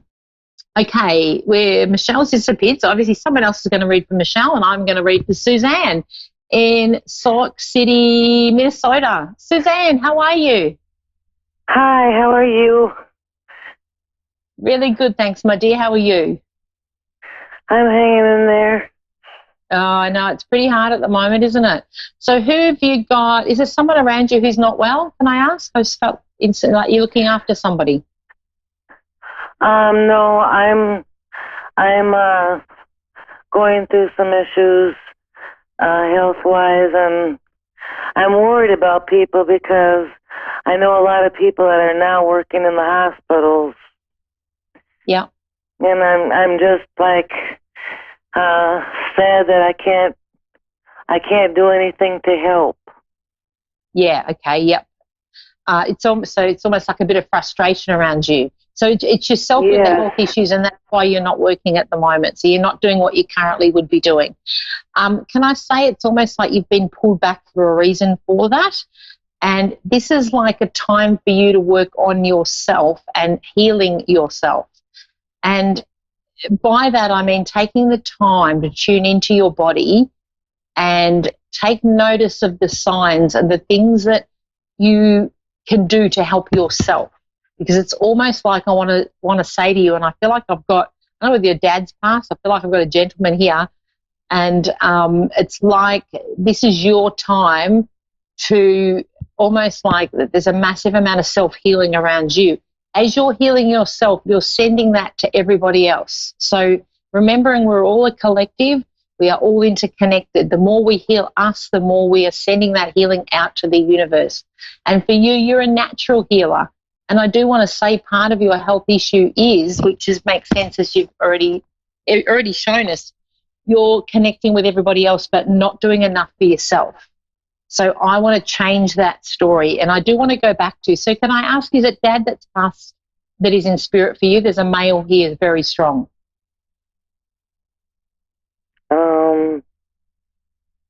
I don't know about, my father's passed, but I don't know anything about him. Okay, all right. So is there anyone else that was a dad besides your biological dad that's in spirit? Because this gentleman's coming through definitely in spirit, so he has passed. My uncle. Okay, was he like a father to you? Because that's, I feel like I want to go to fatherly.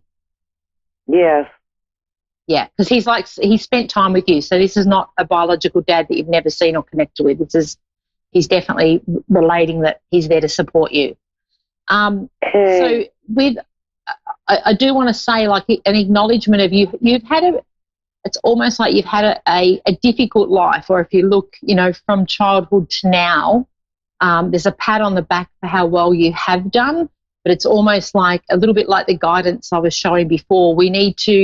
You almost need to cut the ties to what your past is to help you bring along a new future.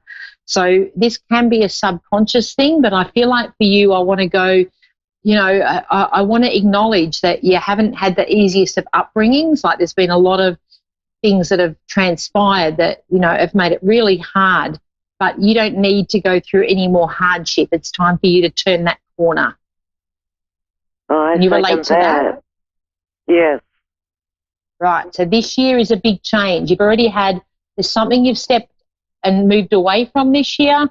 It's almost like Spirit was guiding you to go, let that go, and we're now on a new path. You will be, the healing aspect that you're doing to yourself is what you'll be sharing with others. So it's almost like, please trust you've been given this because you're going to work through it, but also guide others through this. Okay. Okay, you're very clever, I want to say. He's showing me. He's like, you're way more clever than you give yourself credit for. Thank you. Right? You are. So please don't forget that, because when they show me that, it's like a very strong thing to say you are. No questions, no ifs, no buts. You definitely are. You're here to make a difference, and know that you are worthy of stepping up and shining, and you really are with this. So don't be it's great to be humble, and I can relate to that because, you know, we are who we are. But for you, I want to step through that doubt, and I really want to become everything I'm meant to be. And if you want to get inspired, I just mentioned her earlier, Louise Hay's book, You Can Heal Your Life. You might even have it in your library. It's a great reminder to say that, you know, at any age we can step up to all that we're meant to be. We don't have to have restrictions, and we don't have to feel held back. For you, I don't want to feel any more being held back. Thank you so much. No, my pleasure. It's like you've got the best is yet to come. So I really want to say that to you, like really step up into this. And I want to say also he's showing me, he says, keep the decluttering. Are you decluttering at the moment? Because I feel like they're showing me your stuff's moving. Yeah, I'm moving a lot of stuff. Yeah, so keep doing that because it's like you've tapped into your intuition with that. You're letting go of stuff, and it's like I don't feel heavy anymore. I feel light, and it's like intuitively you know this is what is needed to bring the new in. There is new around you. I also feel like there's someone that will be stepping in that's going to help you on this journey. So I feel like somebody's going to. It's almost like somebody's holding your elbow to say, "Hey, I'm here for you." So are you in a relationship at the moment? No. No, because I shook my head as I said that. No, there's somebody that will be stepping in. But again, we want you to be the best version of you, and we want you to get your power back. So we're going to attract somebody who's equal to that. I see someone stepping in who's a lot of fun and who's ready. It's got there's something around the way that you live life a little bit like you have that childlikeness to you, that sense of fun and wonder, and it's like, they will have the same as well, I want to say. So, and I do feel this will happen quite unexpected, but please trust that you need to get rid of what no longer serves you and continue that, and that's going to bring in new. Wow, thank you. My pleasure. So thank you so much. My pleasure. And with that also, don't forget to visualize what that feels like to you. So I feel like I want to just, when I'm sitting in a meditation in a quiet place, I'm visualizing myself well. I'm visualizing white light coming down, the healing that needs to be done, to be in allowance of that. And I'm also got somebody sitting beside me who's helping me. I don't need to know what they look like or who they are, but I've got that feeling. So I want you to get into that feeling and go, yep, I deserve this. And there's somebody really cool that will be stepping in, and I trust, you know, and have faith in the universe to bring that to me. So it's like, you've got this. Oh, that's my catchphrase today. Well, thank you very much. And your uncle's I appreciate it. My pleasure. And it's like your uncle stepped in for a reason. He's quite cheeky. I feel like I want to do like, yay, thumbs up with him. It's like, let you know he's around. He's quite funny. And he'll be moving things as well. So it's like he's encouraging you to move. All right. I better wrap up here thank you because so I'm much. out of time. My pleasure, darling. Take care and enjoy. You've got this, Suzanne. Trust it. Much love. All right. Thank you so much. Tonya Reeves, Australia's Psychic Cowgirl, coming at you from Sunday Creek, Victoria, Australia. Woohoo!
to A1.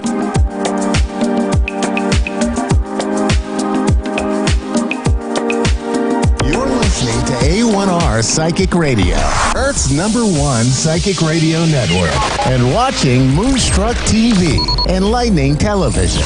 Welcome. And now, Reverend Elliot's Magical Window with Reverend Elliot. Live from magic-works.com. Connect direct. In North America, dial 888-454-2751.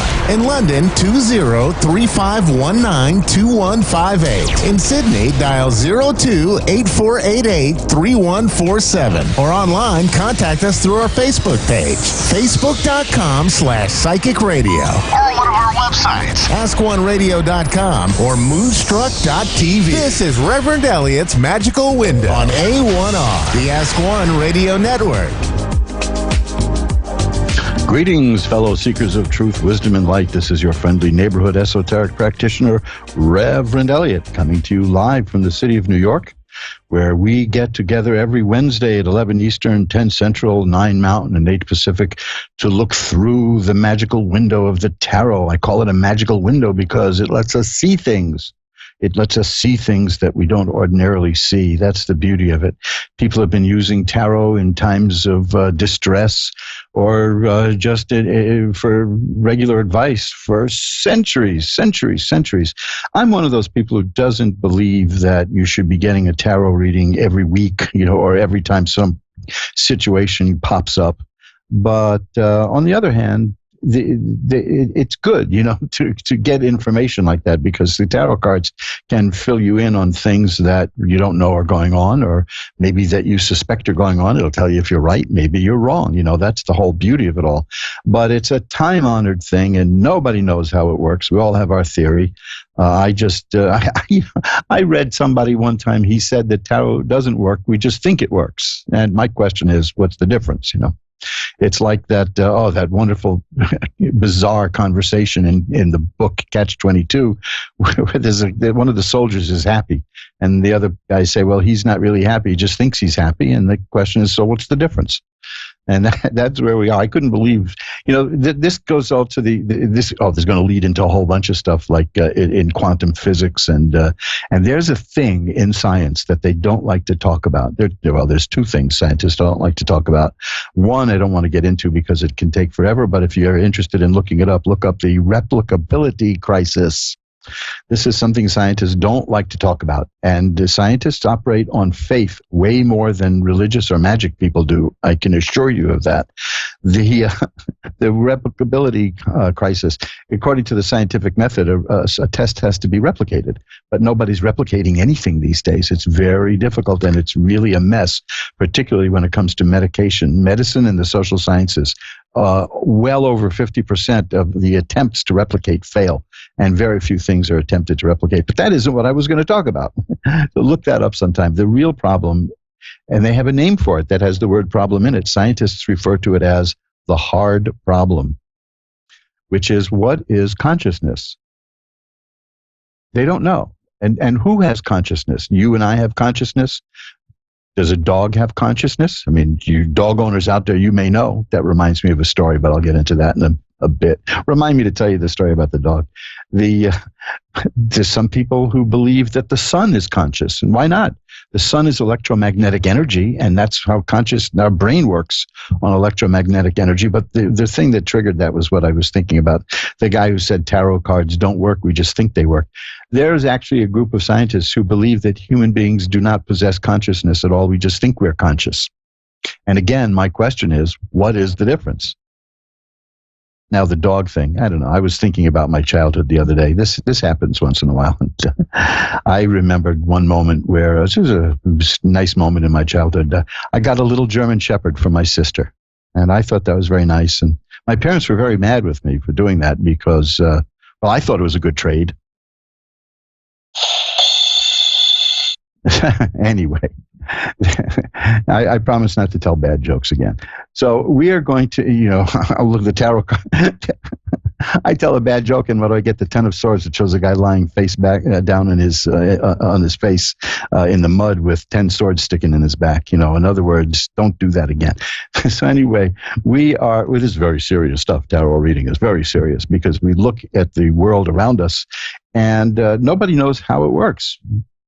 I still love the guy who said it didn't work, but we just think it works. Regular listeners to the show know that these tarot cards work. I've been reading and studying tarot cards since the 1980s, which is, there was a time in the early 90s when that didn't seem like so much experience. But wow, here we are in the 2020s. And yes, I still am amazed by the things that tarot cards can do, especially like when people will call up and not give me any information about what they want to look at, and I just look at the cards.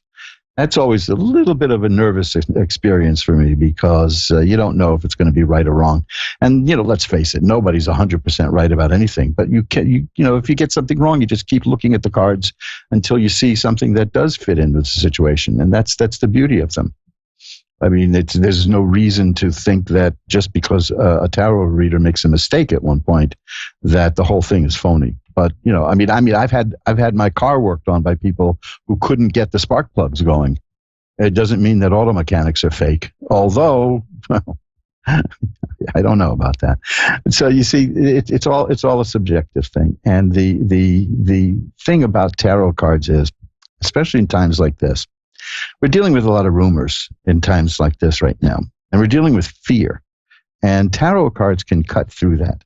Tarot cards can show you what's going on and interpret events and interpret the future. Now, I say interpret the future as opposed to predict the future, because once you predict the future, you've changed the present, which means if the present is changed, you've changed the future. There's, it's like Schrodinger's cat, but I don't go that far. Those are the quantum physics people who say that every possibility in any given situation is happening somewhere. So like here we are Wednesday night getting together, going to look through the tarot cards on the Ask One radio network. And also, I'm somewhere else not doing this. Maybe that's why I'm so tired all the time, because I'm in another universe not doing it, and then I'm in another universe doing it for somebody else, and then you're doing it, and I'm the one listening. It gets a little too out there for me. But the main thing is that science doesn't even know what consciousness is. So that's. They don't understand that you can extend your consciousness. Now, my website, magic-works.com, I have an awful lot of stuff there about ESP and all kinds of occult things and magic and how you can use magic and what you can do with it. But what I don't have, and I'm going to have very soon, is something on, I have a little slight thing about out-of-body experiences, and I give you a meditation that you can use. Take a look at that. It's OOBE, I believe is how I listed on the menu at magic-works.com, MAGICK-works.com. It's a free thing. You just click the button and you can download the meditation. There's ways to extend your mind. Now, we all know this. We've all had that experience where we look at somebody, we're staring at somebody from behind, and they turn around and look at us. There are hunters who tell the story of pointing their rifle.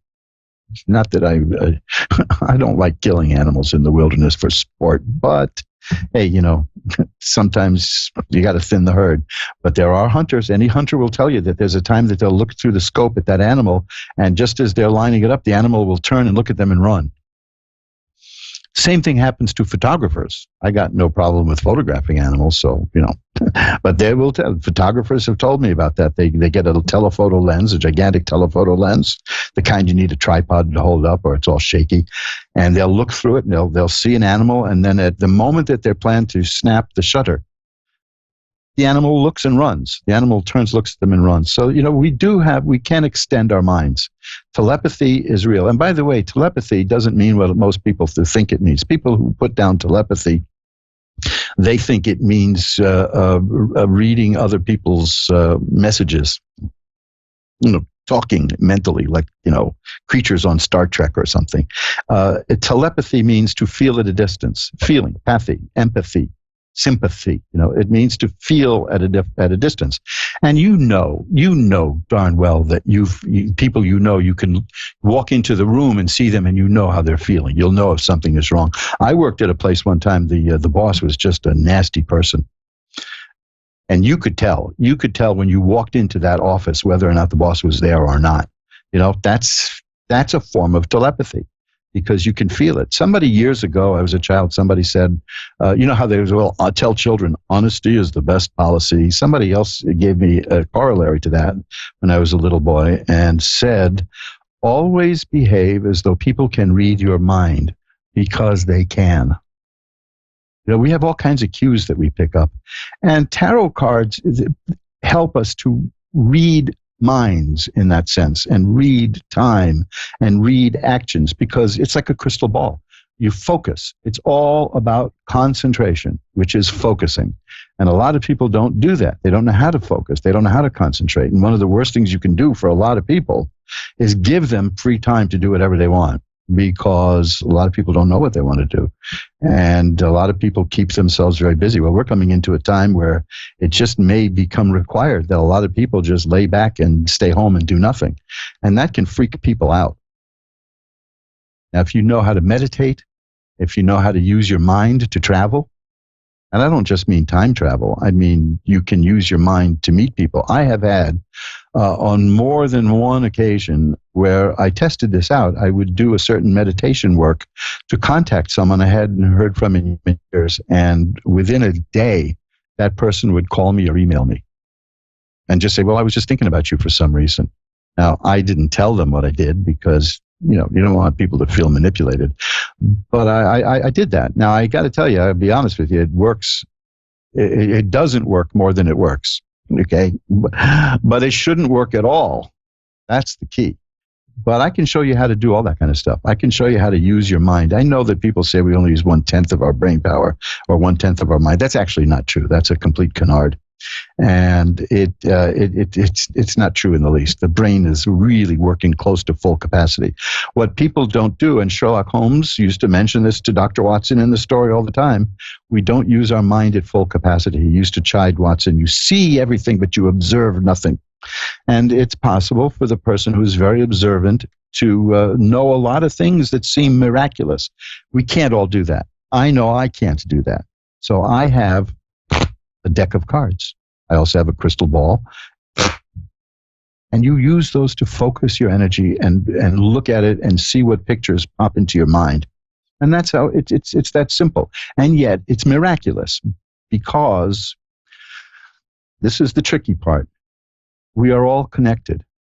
There is only, and finally, quantum physics is showing this for the fact that occultists knew for years. There is only one living thing in the whole universe, and that's the universe.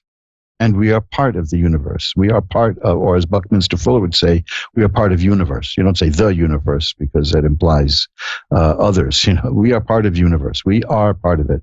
We are all connected. We, how many times, just look, veterinarians, a lot of them, they know better than to take appointments for somebody who wants to bring a cat in, because people miss them, because you make the appointment to take the cat to the vet, and now you can't find your cat for 2 days. They know. We're all connected. We are all connected. I got a lot of stuff about that on my website, and you can search around. I got loads of fun information there, and you should do it, because especially if you're going to have some time off. The whole key is to be positive and not panic and forget fear. I got to tell you this, because I'm going to put this up on my Facebook page, which is my tarot consulting page. The fear is the most contagious thing going. And the last thing I'm going to say about this, because I'm seriously into positive energy, is that I'm going to put a link to a 10-minute talk by a cellular biologist. Fear shuts down our immune system. Fear makes us sick. We can literally scare ourselves to death. Thoughts matter. And you have a choice. You can keep it positive or not. And, bad jokes are good. Laughter. Look at my page at my website, magic-works.com, on healing power, and you'll learn a lot about attitude and health. That's the important thing.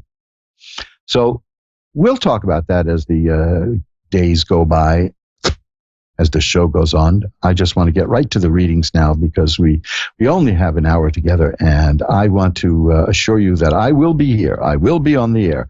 I will be on the Ask One Radio Network, and I will be here to read the cards as long as you want me to. The positive energy is the whole key to tarot. I can't. I'm. The thing I say an awful lot when people say to me, "How do you choose a tarot reader?" They want advice on how to pick a tarot reader. And of course I say there's really only one tarot reader to go to, and that's me. But on a serious side, look at that. I got that card again, which says don't make bad jokes. There's one way to tell if you should never see a tarot reader again and try another one, is if you feel worse off after you see that tarot reader than you did before, because tarot is supposed to supply information and it's supposed to help you feel better. This is the same thing with news, which they like to call it. News. Okay? This is supposed to be current events. Some of you may remember that from school. But if you feel worse after you see the news than you did before, they're doing a number on you. Don't listen to it.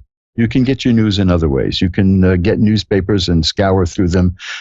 You can talk to friends. You can find out what's going on in your town. There's all kinds of ways, but there are highly paid professionals out there in marketing and advertising whose whole job is to scare us into buying whatever they're selling.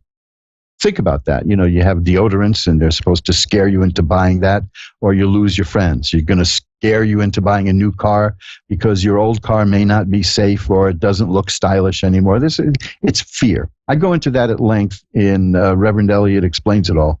I have a whole section on fear and why fear is important and why fear you should never allow it to control you. Fear is vital because it lets us know that we're in danger, but we can't live like that all the time. And there are people who, for their own personal gain, want to keep us in fear. And that's what I like about doing this show, and that's what I like about Ask One Radio, because it's positive energy.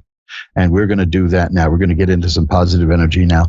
I am going to do what I do all the time. I'm going to ring a bell 3 times to declare sacred space, and then we're going to pull open the curtain on the magical window for the first reading of the night. See, I hurried that up because I'm rather loquacious today. Eric in Ashtabula, Ohio. You're on with Reverend Elliott. Hi, Eric. Good evening, sir. How are you doing? I'm doing well. Just Elliott is fine. No sir is necessary. How are you doing tonight? I'm all right. I'm fine. Thank you. Good. What can I look at for you, Eric? Actually, I'm looking to connect with my late grandmother and great grandmother and anybody else from the other side that wishes to come through. I lost my grandmother quite a few years ago. Suddenly, she had several mental problems, and unfortunately, I believe in the paranormal. She was possessed for well over 10 years, and she was ill. My mother and aunt was taking care of her, and they overdosed her on morphine to make her pass forcibly, which I did not agree with, and I've always had a problem with that. There's always been unsettled about that. Well, let's take a look at your grandmother, okay?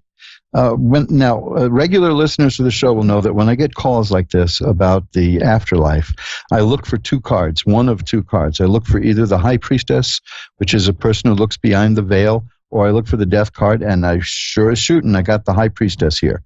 So we're on the right track. The next card I have is the 4 of Swords, and that is a card about a person who is taking time out from troubles, who is relaxing, who is letting things just happen, and it's most important, it's a person at rest. And the 4 of Rods is about happiness and a happy home. And then here's that card I had earlier, the 10 of Swords. That is a card that says all the troubles are over. Now, these are excellent cards for this type of a reading because it shows somebody who is at peace, it shows somebody who is happy, and it shows somebody whose troubles are ended. Does that help you out?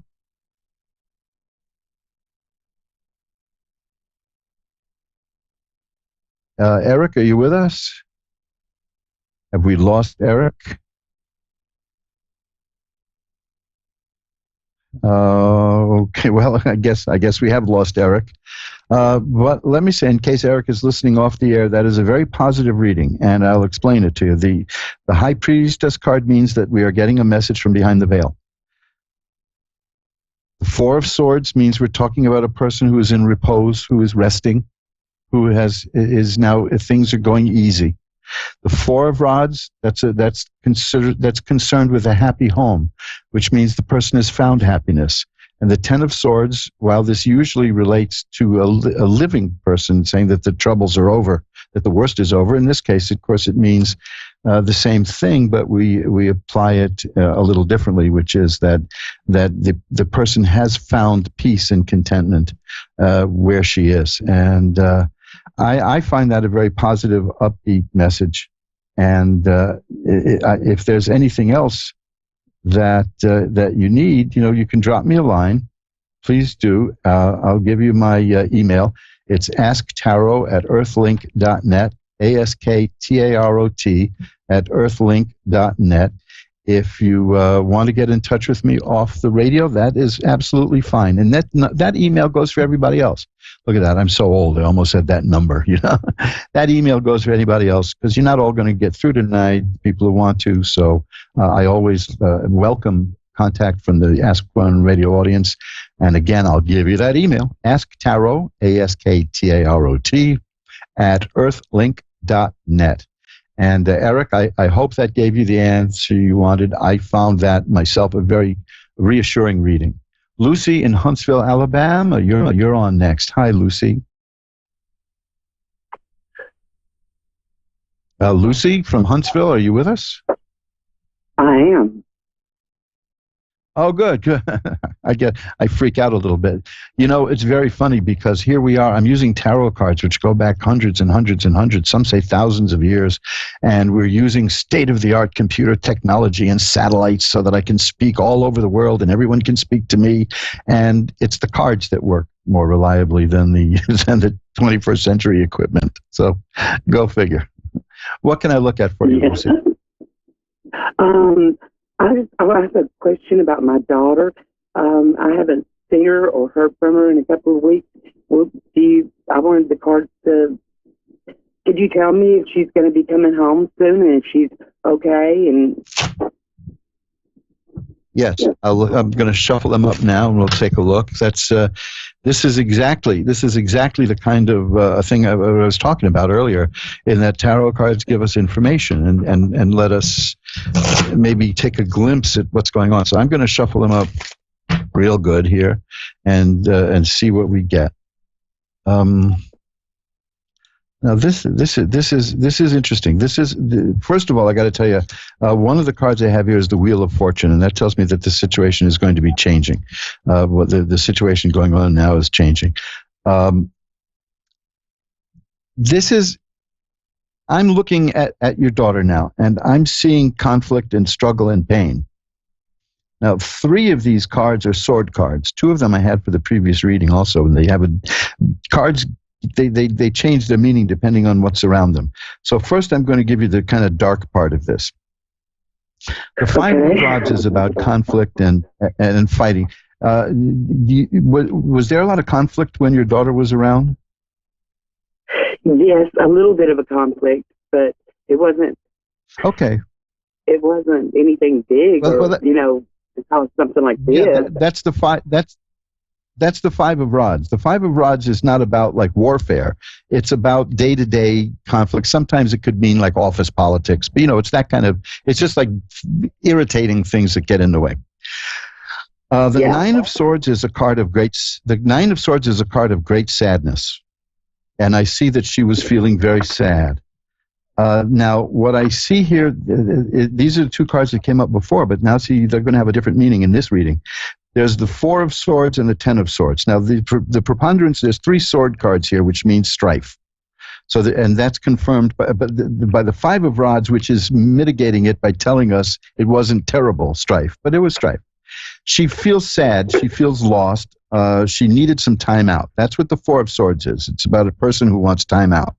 And the Ten of Swords feels like a person who's just been through the ringer. It's a person who's had all kinds of difficulties thrown at That's me. Now, let me tell you what the good... Okay, let me tell you the good part here. Remember, I said the Wheel of Fortune is here. And the Wheel of Fortune means that the situation is going to change. And after the Wheel of Fortune is what's important. Because, first of all, people always like to hear that it's going to change. But then they want to know, is it going to change for the better? And in your case, yes. Because I have two of the happiest cards in the deck. I have the Ten of Cups, which is perfected happiness, and the Four of Rods, which is a happy home. So, and then, oh, wow, I just pulled another one. That's the Ten of Coins. That's also about happiness. That's tens or completion. I mean, perfection. And the Ten of Coins is about a happy family. So I'm seeing in this card, in this set of cards, that she needed space. She needed time to work something out. Something difficult, something bothering her, something painful, and needed time.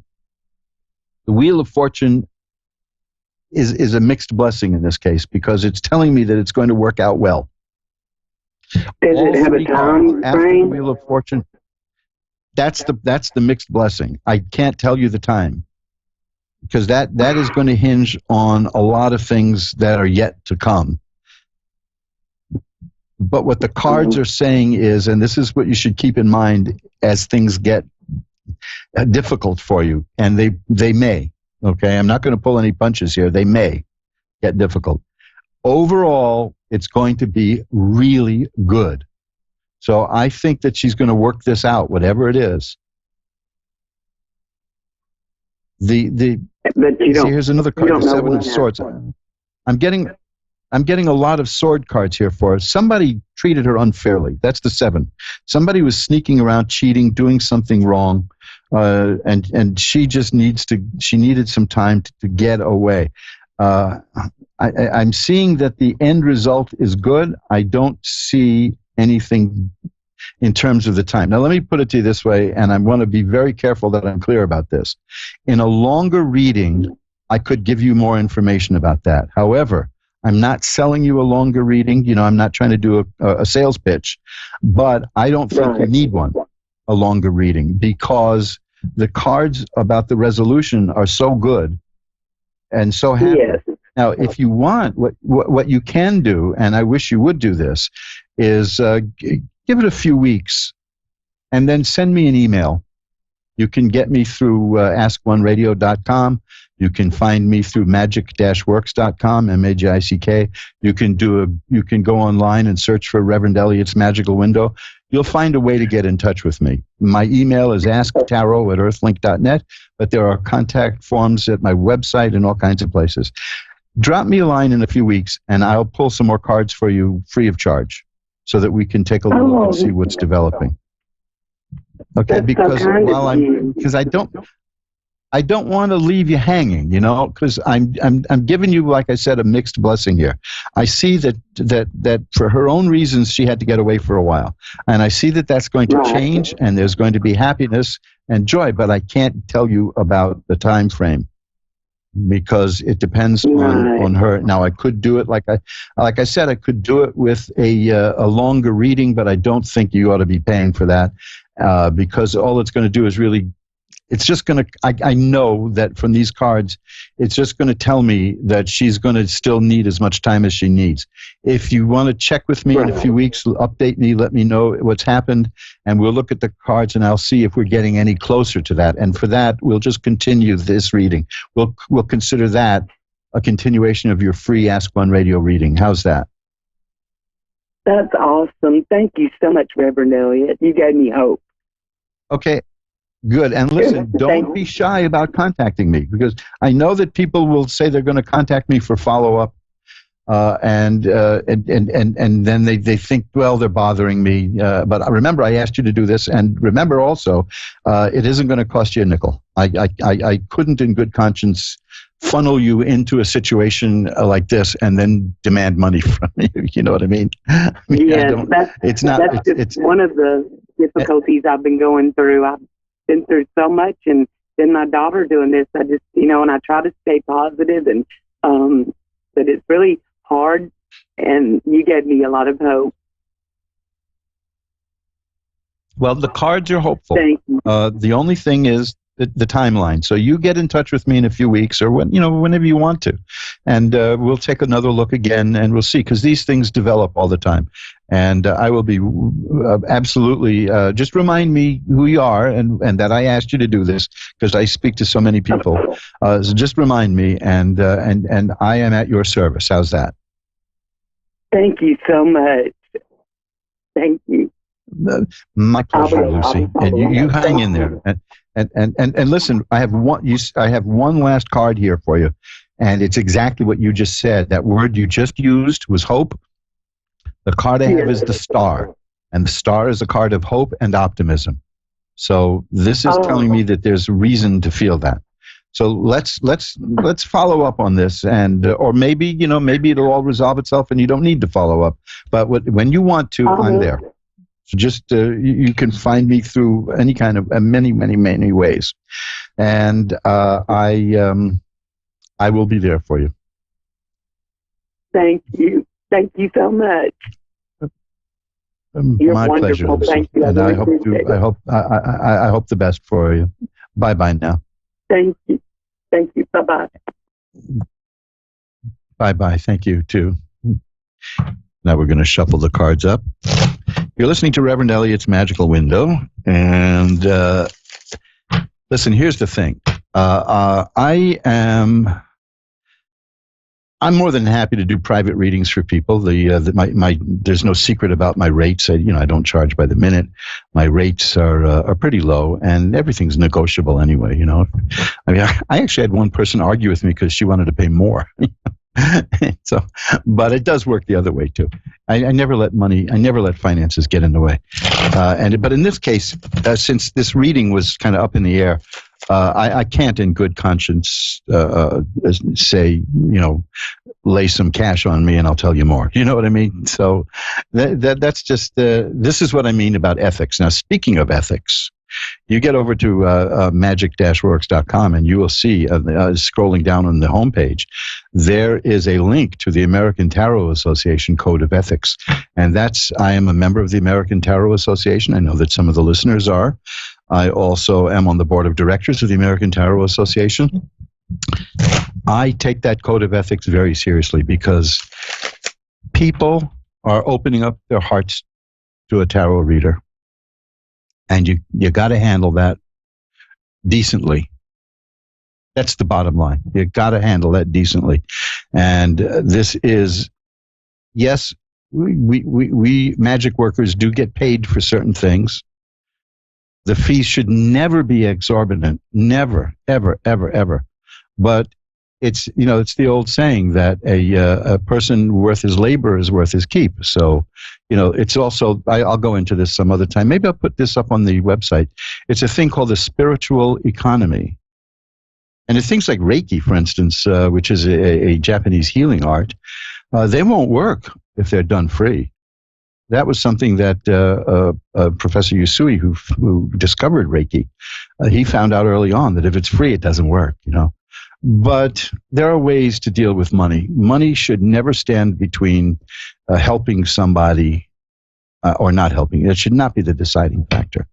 So we're not going to be selling you things all the time, although I am pretty relentless about plugging my books because that's self-help, folks. That's a book you can read and help yourself. We'll talk about that later. We'll talk about that. We have plenty of time together all year. Chelsea in Georgia is next. Hi, Chelsea. You're on with Reverend Elliot.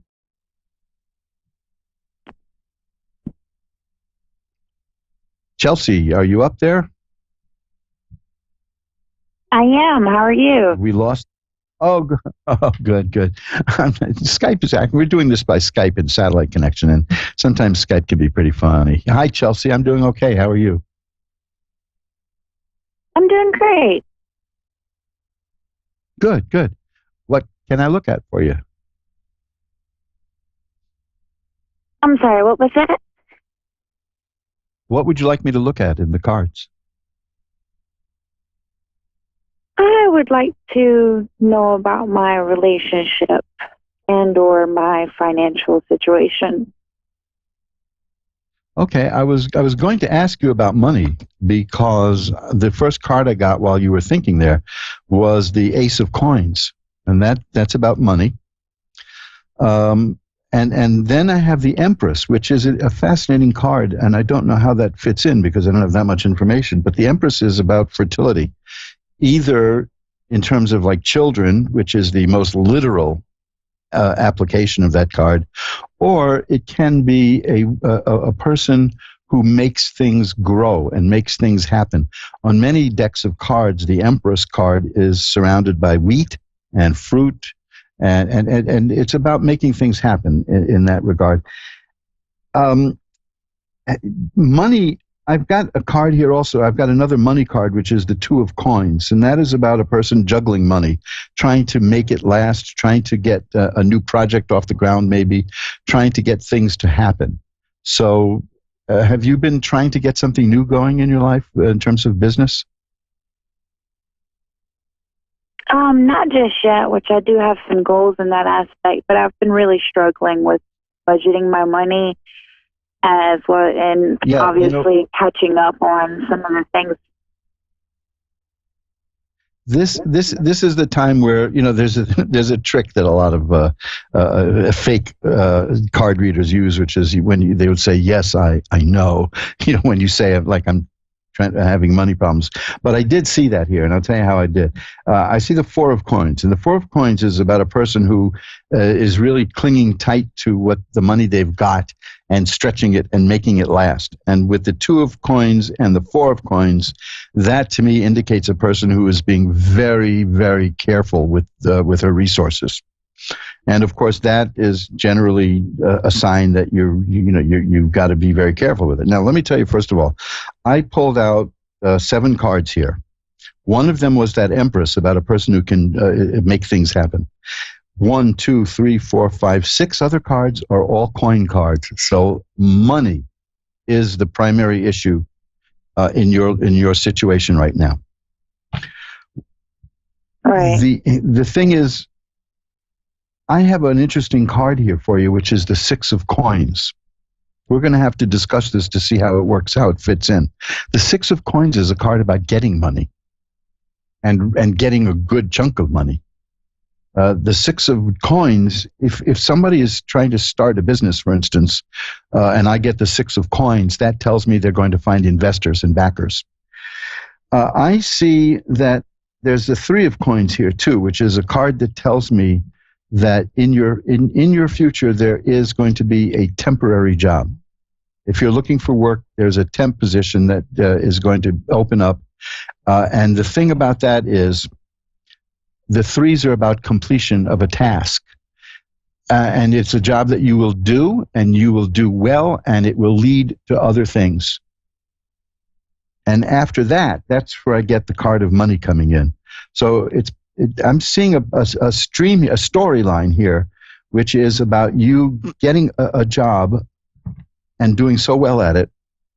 It's a temp kind of thing that they offer you something full-time, or somebody else hears about your work and offers, it's going to lead to something else. So if you've got an eye out on looking for work, keep that in mind, okay? Okay. The preponderance of coins in your reading tells me that this isn't the time to be even thinking about romance, because this money stuff is preoccupying you. This is the main thing. Even if it's not what's exactly on you. Look, I got another one here. I just pulled another one, which is the Page of Coins. Now, the Page of Coins is good too, because that means the appearance of new money. So the Ace of Coins is the appearance of money, and the Page of Coins is the appearance of money. The difference is the Ace is potential, and the Page is real. So I see a job coming your way, and I see it paying well and leading to something that pays even better. But in the meantime, you still have to kind of marshal your resources. But that six of coins tells me that there's money coming there is money coming your way. The King of Coins is here. That's the person who masters money. There's all kinds of stuff. That's very good. Well, that's great to hear. I'm looking forward to it, honestly. Well, you're entering a period where it's going to be good. Now, the interesting card is right in the middle of that is the Empress. So that tells me that it's you who's going to be making this happen and making it grow. So I think you're going to come out okay with this. Now, as everybody knows just from the news, we're entering a very difficult time in terms of the economy because of a panic that's going on.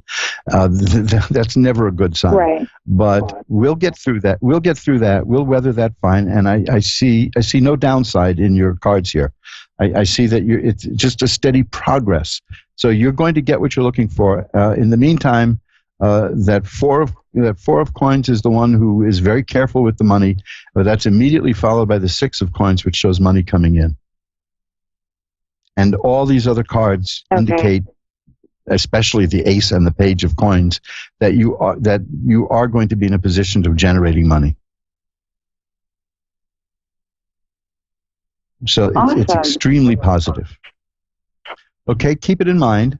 Okay. If it looks like it's a little difficult and it looks like it's not happening, go to AskOneRadio.com, check out the show, which will be listed under Reverend Elliott's Magical Window, March 18th, and listen to this reading again. You can also find, if you go to AskOneRadio.com, it says Partners up at the top. You can find a podcast that you can download, and just listen to the reading again, because it's filled with money, and none of these cards are about money problems.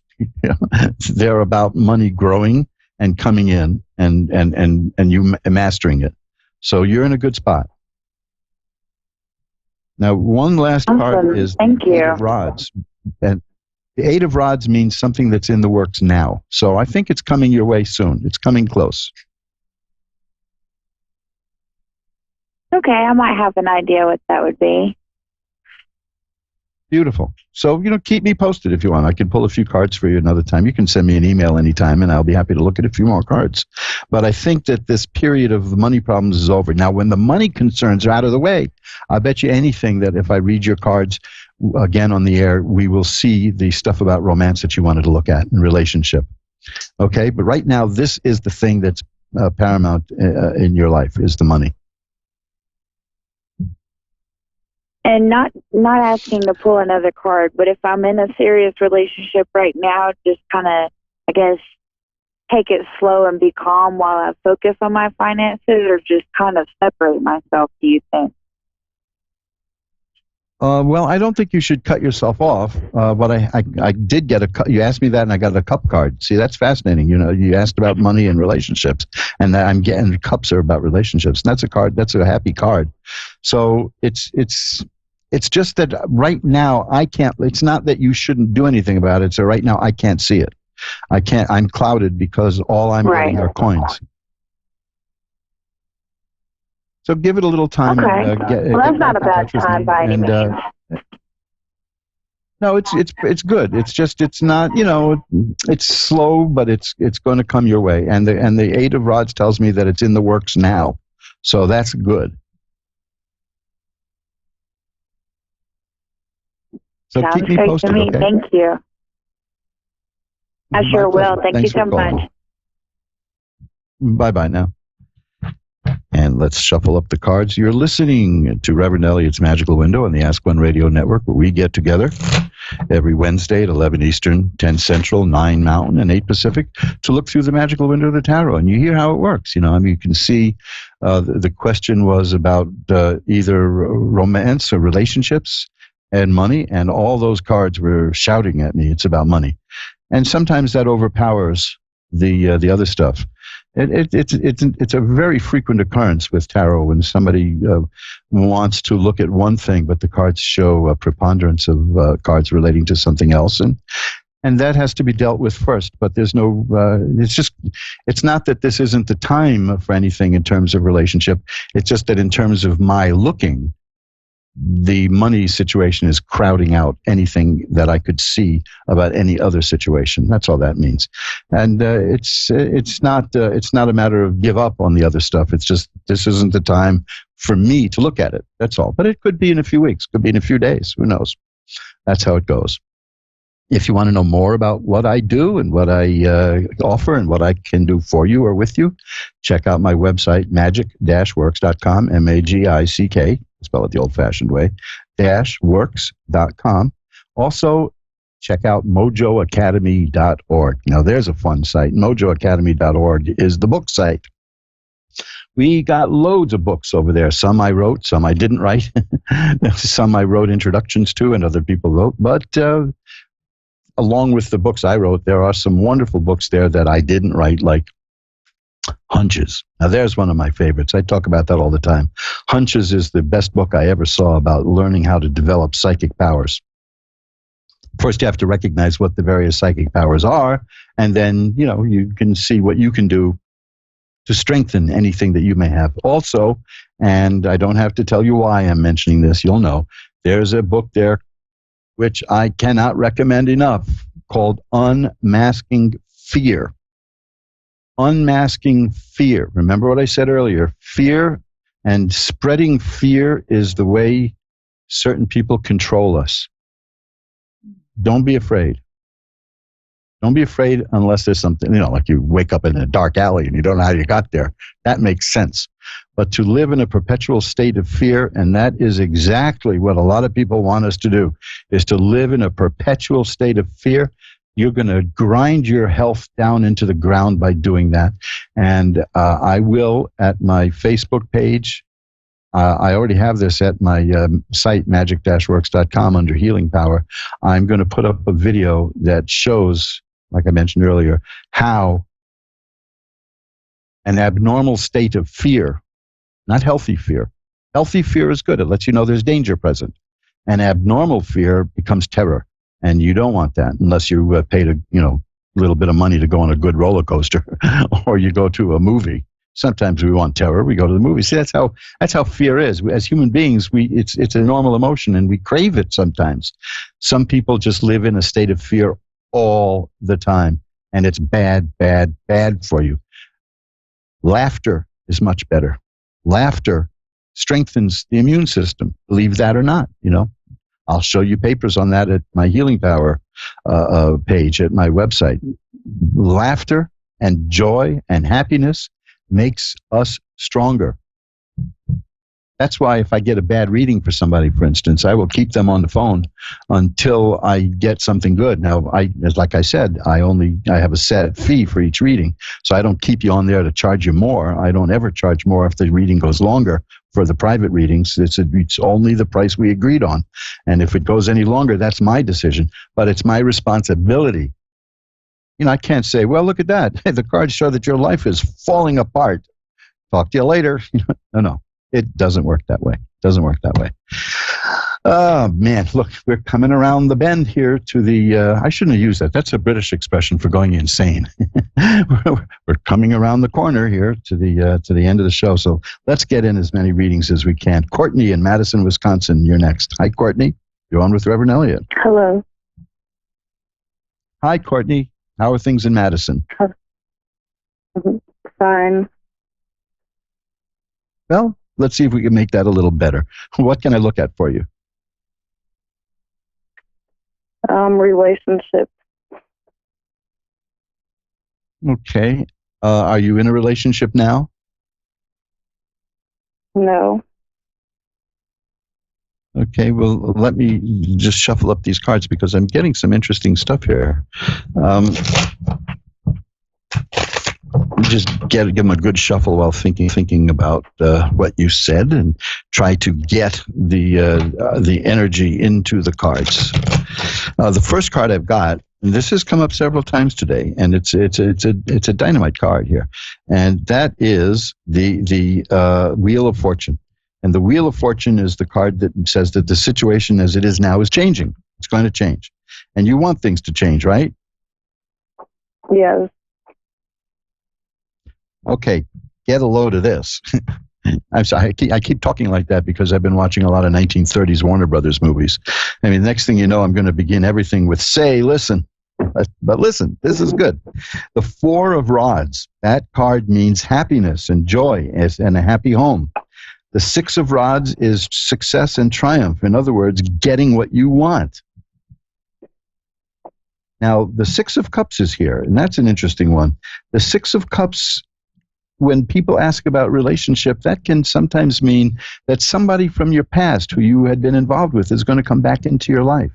It's a card of nostalgic memories from the past. So keep an eye out. There might have been somebody you were once involved with. Now, here's the $1 million card here. It's the Two of Cups.